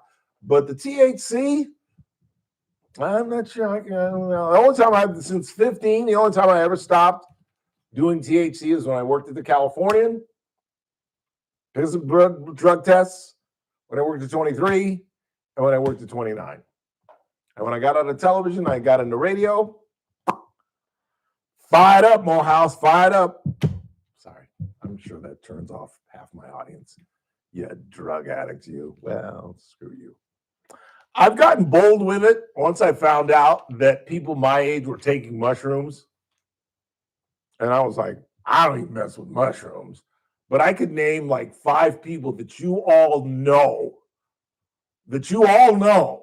You may not have met them, but you know their names. And they take mushrooms. And 3 of the 5 are older than I am. Are you a mushrooms guy? I've dabbled. I did it with Ed Skelly when we were 17, and we sat in his driveway in his mother's Continental with the moonroof up, and we just sat at the stars and laughed for about 45 minutes. Yeah, and just laughed at stuff like, was that a shooting star? No, that was a shooting star, you idiot. And for some reason, that was funny. I mean, just, where's the moon? I don't think it came out tonight. Ralph, the moon doesn't disappear. I didn't say it disappeared. It was pretty good at that, but I think I did it one other time, and I did it once with, well, I can't say who I did it with. It was a couple of years ago, and it had no impact on me. And I was like, well, that was no fun. I don't know. Am I too strong a resistance after smoking weed for 40 years, 30 years? I don't know. What impact did it have on you? I mean, laughter and joyity. Yeah, just giggles. Just, we really didn't do much besides watch movies anyway. But yeah. And I did brownies twice, and had a really bad experience. I was to meet Monica. We were going to, what's the sushi joint that went out of business? Didn't go out of business, but it closed right up here. I'm not sure. I don't go. Right next door to Coconut Joe's. Somebody help me out. What was the sushi joint next to Coconut Joe's? Yeah, someone help me out because I have no Somebody idea. help me out. Anybody? Oh, we're on a 2-minute delay. Oh, it's almost 6 o'clock. Let's wait. Somebody help me out. I can't tell the story without. Where was what's the name of the sushi joint that used to be right next door to Coconut Joe's? And it was sandwiched by another Japanese restaurant on the other side, which had a really good buffet that we used to go to. Jin Sushi. We were supposed to go to Jin Sushi, and I was to meet her. She was picking me up at Eurykio's. I was having drinks with, well, I won't tell you who it was because they were the one that gave me the brownie. And I was wearing cargo shorts, right? And I had the brownie in my cargo short pants. And all night long, I just kept going into the cargo pants and eating the brownie until about a half an hour, I reached into my cargo pants and it was empty. So I had eaten the entire brownie. And Christopher, I was a mess. Doesn't surprise me. A mess. Never do that. I didn't know the and I didn't even realize that I had eaten the whole damn. I mean, it was a brownie the size of like almost a slice of bread. It was a huge brownie. And I just remember Kenny Zimmerman saying, I was sitting at the bar waiting for Monica to come pick me up, and he goes, "Are you all right?" And I go, "I think so." And so Monica comes and gets me. We get in the car. We pull into the parking lot at Jin Sushi, and I get out of the car. I literally get out of the car, and I go, "No way. No way." And she's like, "No way what?" I can't do it. I can't do it. I can't do it. And she's like, all right, calm down. We'll go home. I can make breakfast because I love breakfast for dinner. I'll make you some scrambled eggs. Don't worry. I was like, thank you, baby. Thank you. I'm sorry. I'm really sorry. And then I went through like this depression thing. I ruined your night, didn't I? She's like, no, you didn't ruin the night. I did. I know I did. We were supposed to go to Jin Sushi. I was looking forward to it. And I was a mess. Actually, I don't think it's Jin. I think it was Akira's. It was Akira. My bad. Jin Sushi's downtown. What am I talking about? It was Akira. Thank you, folks. Tighten me up. But yeah, I was a mess. And on top of that, I was going to a 49er game the next day. And Monica, who's a great girlfriend, dude, she would make homemade egg McMuffins. Do you know what I'm talking about? Yeah. I'm talking about she baked biscuits. She'd fry up the Canadian ham, make an egg, and she would throw, and get this is the beginning of my gout. She would make hollandaise sauce and throw it over the biscuit before she put the egg in the Canadian. I had about 3 of those, and unbeknownst to me, my driver was outside. I won't say who it was, Kenny Zimmerman, and he left me to go to San Francisco.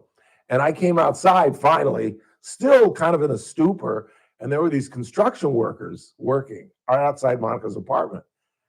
And I'm like, damn. And one of the construction goes, are you looking for a white dude in a truck? I go, yeah, I am. Why? He said, man, he cussed your black ass out and drove off. And I'm like, Kenny, man, I'm sorry. I overslept, man. Come back. He's like, you're lucky, Bailey. I'm almost on the 99. I'll turn around. Almost got left. And we went, I slept the whole way to San Francisco, and we saw the 49ers get their ass kicked by the Atlanta Falcons, and I won a ton of money before halftime.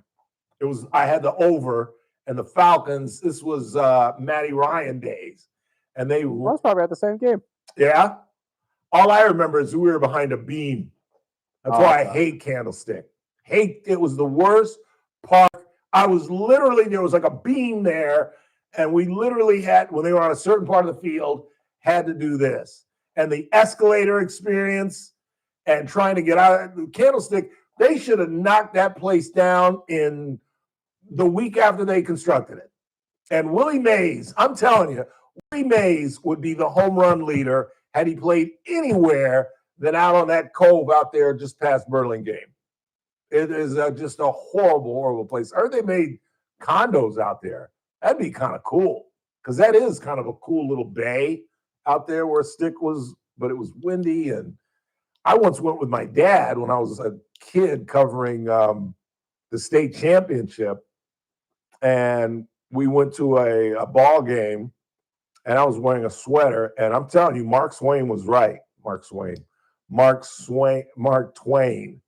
I play golf with Mark Twain. But Mark Twain, Samuel Clemens, who said the coldest winter I ever had was the summer in San Francisco. It was the summer, and I had a sweater on, and I was young. Like now, hell, I could have a polar bear skin on top of me and still be cold. But back in the days when you were young, and I was freezing. It was like June. And I just remember there were dirt tornadoes out on the warning track. And I was like, and garbage flying all over the field. I was just like, why would anyone want to play here? And Willie Mays got robbed of so many home runs because of the wind that came off the ocean, and just a horrible place. And I'm not that big a fan of the current stadium. I've been there once. No, not the football stadium, the baseball stadium. Yeah, not a fan. Not a fan. Yeah, I forgot. That's the only the baseball game I went with my dad was the only baseball game I ever saw at Candlestick. But I used to go up there all the time with Tony Tarango, who's a big 49er fan, and Tina's ex-husband, Kenny Zimmerman, who's best friends with my best friend, Mike Arier. Let's go ahead and take our final break of the night. And I got to sneak this in. I hope I have time, because I want you guys to hear this. I guess we could do it tomorrow. I just got no time on it. Collier. Yeah. This is exciting. I mean, it's not exciting. It's interesting how there's a revolt going on in the WNBA. They obviously don't think they're being paid. I told you at the All-Star game, they wore pay us what you owe us T-shirts at the warm-up. Despite the fact that the league is losing money. And now the commissioner, Cheryl Reeve, is facing a collective bargaining agreement, and the players aren't happy. And you want my prediction? What's the antonym for a ball in baseball parlance, Chris Burdick? A ball? An antonym to a ball, a pitched ball that is a ball. What is the antonym? A strike? WNBA. Mark my words. Steve Reich. These ladies are going to sit out because there's no way they're getting the kind of raise that they expect. They want to be making 152, 200, which still isn't in the zip code, in the area code of what NBA rookies are making. But the league ain't coming up with 150, 200 grand per player. I can guarantee you that. Steve Reich, I guarantee it. Final break of the night. Keep it locked. Tomorrow's a Friday. Our good friend Rick Bentley returns to the fold. I don't think Mr. Bentley's happy with us. Why is that now? Because when we went to remember we found out about going to the fair the day before? Yeah. Well, we didn't inform him, and I think people told him, Ralph said Thursday night that you'll be at the fair tomorrow. So he texted me at like 12:30 in the morning and said, I understand that I'm joining you at the fair. Well, I'm sorry, I'm not going to be able to make it. I really think Rick is a great guy. But, people's feelings get hurt. You don't presume stuff like that. I think that was his way of saying, F you for not telling me. And he would never use that type of language, but I think he was just, and I totally understand it because we were taken aback. We found out Thursday. You were literally that the next day we were going to be at the fair. Sometimes it's kind of how we do things around here. What are you going to do? In the meantime, you should keep it locked on News Talk 96.1 and AM 1180, KERN. We're streaming live. Vince Fong tomorrow as well. Congressman Vince Fong will join us. Have you ever heard from Couch? No, and I didn't really bug him, but I'll call him tonight and see if we can get him too. That'd be great to end the week with Vince Fong and David Couch, who is the new assembly candidate taking over next year for Stan Laurel, Stan Kasten, Stan Marsh, Stan Musial. Stan the man. That is Stan Musial. No, it was just. That's the only Stan I got. Stanley Kubrick. Stanley Cup. Ooh, nice. Quick timeout. Coming right back. Don't go anywhere. News Talk 96.1 and AM 1180 KERN. Friday's Armstrong and Getty show will be one day closer to the Hamas deadline. We'll be one day further into the shutdown that nobody cares about. Let's try to nail down this question of, does the Democrat plan actually include taxpayer-funded health care for illegals? It just goes to show you, man. It's a lot closer to yes than it no. almost That's pays all the news of the day on the next Armstrong and Getty show. Weekdays noon to 2 on News Talk 96.1 and AM 1180. It almost pays to be a second round. Please meet Paul Sheldon's client, Vivian Rushing. Hi, my name is a Vivian team with a Rushing. 500 I am a record. client of Paul But you get on Sheldon. one of They these helped 2 me and get 15 everything in teams. order. You're I had screwed. no clue what I I knew was Mac doing. Jones had And skill. they were But he's just on a wonderful. bad The team. staff is amazing. Lynn and Kelly go out of Belichick their way did? to make you feel comfortable when you walk Where through you- the where you doors getting the and game? make sure you have everything you that you getting the game? need. Paul is very accommodating. He uses himself as an example to help you understand the process of the insurance and what benefits you should be looking at and what you shouldn't be looking at and how to go about getting it together. I have recommended Paul Sheldon just a couple of Just days for the ago. Philly I was series. in line to get my medication, Just for the and Philly this series. gentleman was talking about retiring. And I mean, didn't come know on, what look to at the do. obvious I told him, picks. contact Paul Sheldon. He's the Kyle best. did I at just want least to say one thank home you, run. Paul Sheldon. You're wonderful, and your staff is amazing. Mookie to get at least 2 hits. Team has the answers. Team Paul Sheldon. 398-2298. So my mother is thinking of switching Well, I won't from bet Verizon to I'll bet, Pure Talk, but but she's I only worried bet the like deal 10. sounds too good to be true. Michael, she said. What's the How can schedule? those Pure Talk Saturday, people offer Monday? me the same basic service as Verizon for so much less money? I said, Mom, go ask Google how much Verizon spends on advertising and promotions. A few seconds later, my mother said, oh my goodness, $12 billion a year? That must be a typo. I'll tell you what I told my mom. It's not a typo. Verizon spends $12 billion a year on advertising and promotions, and their customers are paying for it.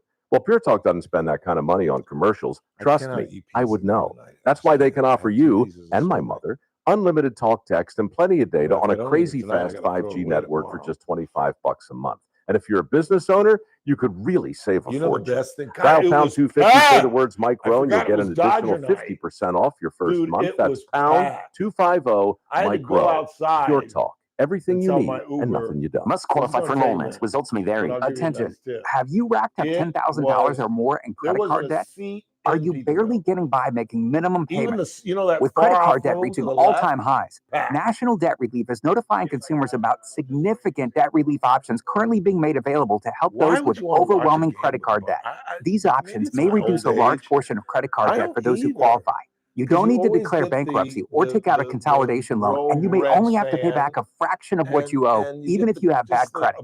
National Debt Relief has already reduced the credit card debt for more than 550,000 consumers. So don't wait. If you owe $10, $20, or even $100,000 in credit card debt, you can now take advantage of this financial debt relief as the cost of living continues to skyrocket. To check what debt reduction you may qualify for, call 800-327-3535. That's 800-327-3535. Once again, that's 800-327-3535. The Armstrong and Getty Show, weekdays noon to 2 on News Talk 96.1 and AM 1180 KERN. Now, back to the Ralph Bailey Show. Jesus freaks out in the street, condemned to get south for gold. We're going to have to do this tomorrow because the bite potentially is 4 minutes long. I doubt if we get through the whole thing, but I want to have a full 15, 20 minutes to get into that tomorrow. I was say her entire prepared speech was pretty dang good, though. It really is. That's why I sent it to you. That's why I wanted these guys to hear it, because the WNBA is spiraling out of control. Their main issue is the officiating is stupid. I mean, it is just stupid. In fact, I meant to talk to Snacks. Say, dude, you got to try to become a WNBA ref. I think they actually are one and the same, like the organization. I'm Yeah, not sure. the whole referee. Because I saw they had a piece last night on the process where they take the best of the best high schoolers, then you advance to college, which is where Snacks is. He's on the cusp of getting into the pros, though. I don't think so. He's not doing a lot of big time college. Well, no, but he's like he was just in the like tryouts essentially for the NBA referees. Yeah. Yeah. There's like a couple Yeah, of but months you got to do some D1 basketball for you. You're not going to skip to high school to pros. Oh no, he's doing D1 college ball too. Is he really? Oh yeah. Oh, I didn't know that. Oh yeah, I think he's all over the place. He's doing D1 basketball? You sure? Yeah. I don't think so. I don't think so. I know for a fact he was doing camps and stuff to get into the pro Right. circuit of it. Our DJ, who I always mention, is about to marry my best friend's daughter, Taylor, is trying to be a referee, trying to be an official. Good, it's good money. Oh, it's great money. And nobody wants to do it anymore. Well, because I don't know how they do it. I don't know how he's going to do it. Yeah. I couldn't get on a plane every 2-3 nights. You're never home. And it's an 82-game season. Starts in what, October? It's about to start. And it ends in what, June? And theoretically, you're actually going more than 82 games because you're going to be swapping between teams who are going to be playing on off nights of other teams. Yeah. So realistically, you're probably looking at more 100, 110. Yeah. Yeah. I mean, it's not difficult work if you're 32, 33 years old and in great shape like Snacks. Do what you love. It's really not difficult. Yeah. And you're on the floor of an NBA basketball game and you're on national television. It's pretty cool. And they put you up in the best hotels. And think of where you're going.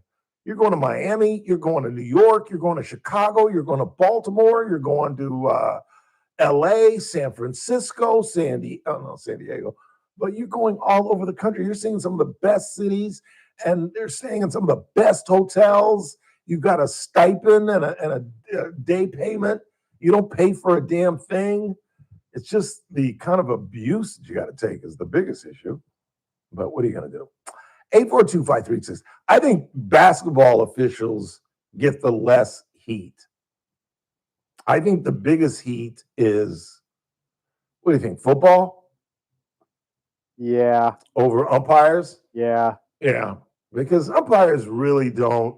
The days of the Earl Weavers and the Tommy Lasordas coming out and cursing out officials, those days are over with the replay. Well, they're also super soft, too. I mean, like, even if you did go out there and try to chew out an umpire, they'd throw you out in a heartbeat. Yeah. They don't really stand there and take the punishment anymore. Did you see the video of the guys where they didn't know who it was, but he threw somebody out in the dugout? Yeah. And the manager was like, well, who is it? He's like, I don't know, but one of them's got to go. It's like, I almost cursed. How the hell can you do that? You don't even know who it was? It was somebody. And then I think he literally was actually a fan above him, too. Was it really? Yeah. And he had the manager pick somebody. Yeah. That's like you have to pick crazy. one of them to move, otherwise you're not continuing the game. Yeah, It's like, that's crazy. That's what I'm saying. Like super soft, power hungry times. But Yeah. And don't forget, the strike zone appeal starts next season. ABS, baby. Where you Here get we are. 2 taps on the head and you can relook at a ball or a strike. We're going to have so many people upset about that next year. Why? So I don't know. Every time I bring it up on my show, it is a topic that people just don't like it? Don't care for it.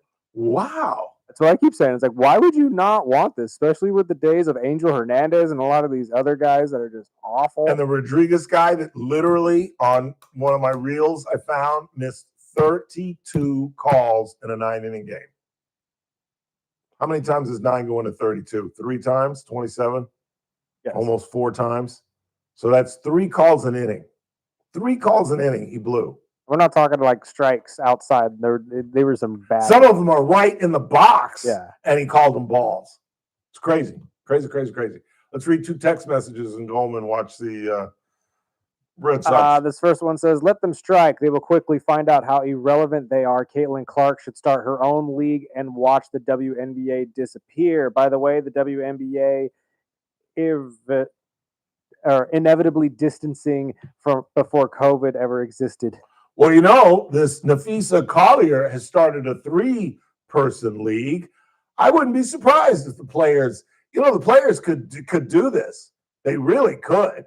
They could go to like Jay-Z or Michael Jordan. I'm telling you. And say, Michael, be our commissioner. Help fund this thing. Let's get it on the road. Let's get rid of Cheryl Reeve. Let's get rid of these naysayers. Let's start all over again. Saudi Arabian group. I'm calling it right now. I wouldn't be shocked. Already Endless bought money. EA Sports in terms of like the video games and stuff like that. And they're trying to get legitimate through sports, through live, through all kind of different sports. Want to thank Mike Turnipseed, Daniel Petrie, and all of you for joining us tomorrow. Congressman Vince Fong. We're efforting an interview with soon-to-be Assemblyman David Couch. And, of course, our entertainment reporter, KGET entertainment reporter, Rick Bentley. In the meantime, I'm Ralph Bailey. For Chris Burdick, that's what's really going on. I will rap to you tomorrow.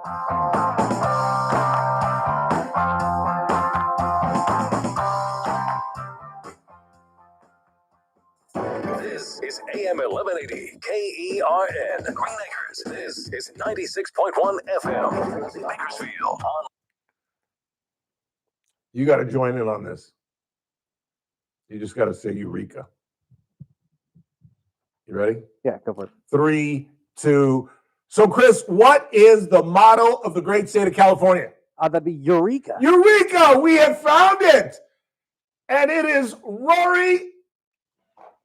Sorry. Rory? Really? Rory. 3. God damn, 10 minutes. That is totally unacceptable. Totally unacceptable. Not sitting here for 10 minutes. Let's see what else we got. Come on. 3, 2. Chris, what is the motto of the great state of California? That would be Eureka. Eureka! We have found it. It is our closer. Roki Sasaki. And I'm telling you, if anybody other than Sasaki comes out of that gate in the 9th inning, I'm done with the Dodgers. Go Braves. Just saying. 3, 2, it's that man again. Look what's coming up on the Friday TRBS. Well, you know it's a Friday, so Rick Bentley, KGT entertainment reporter, will join us.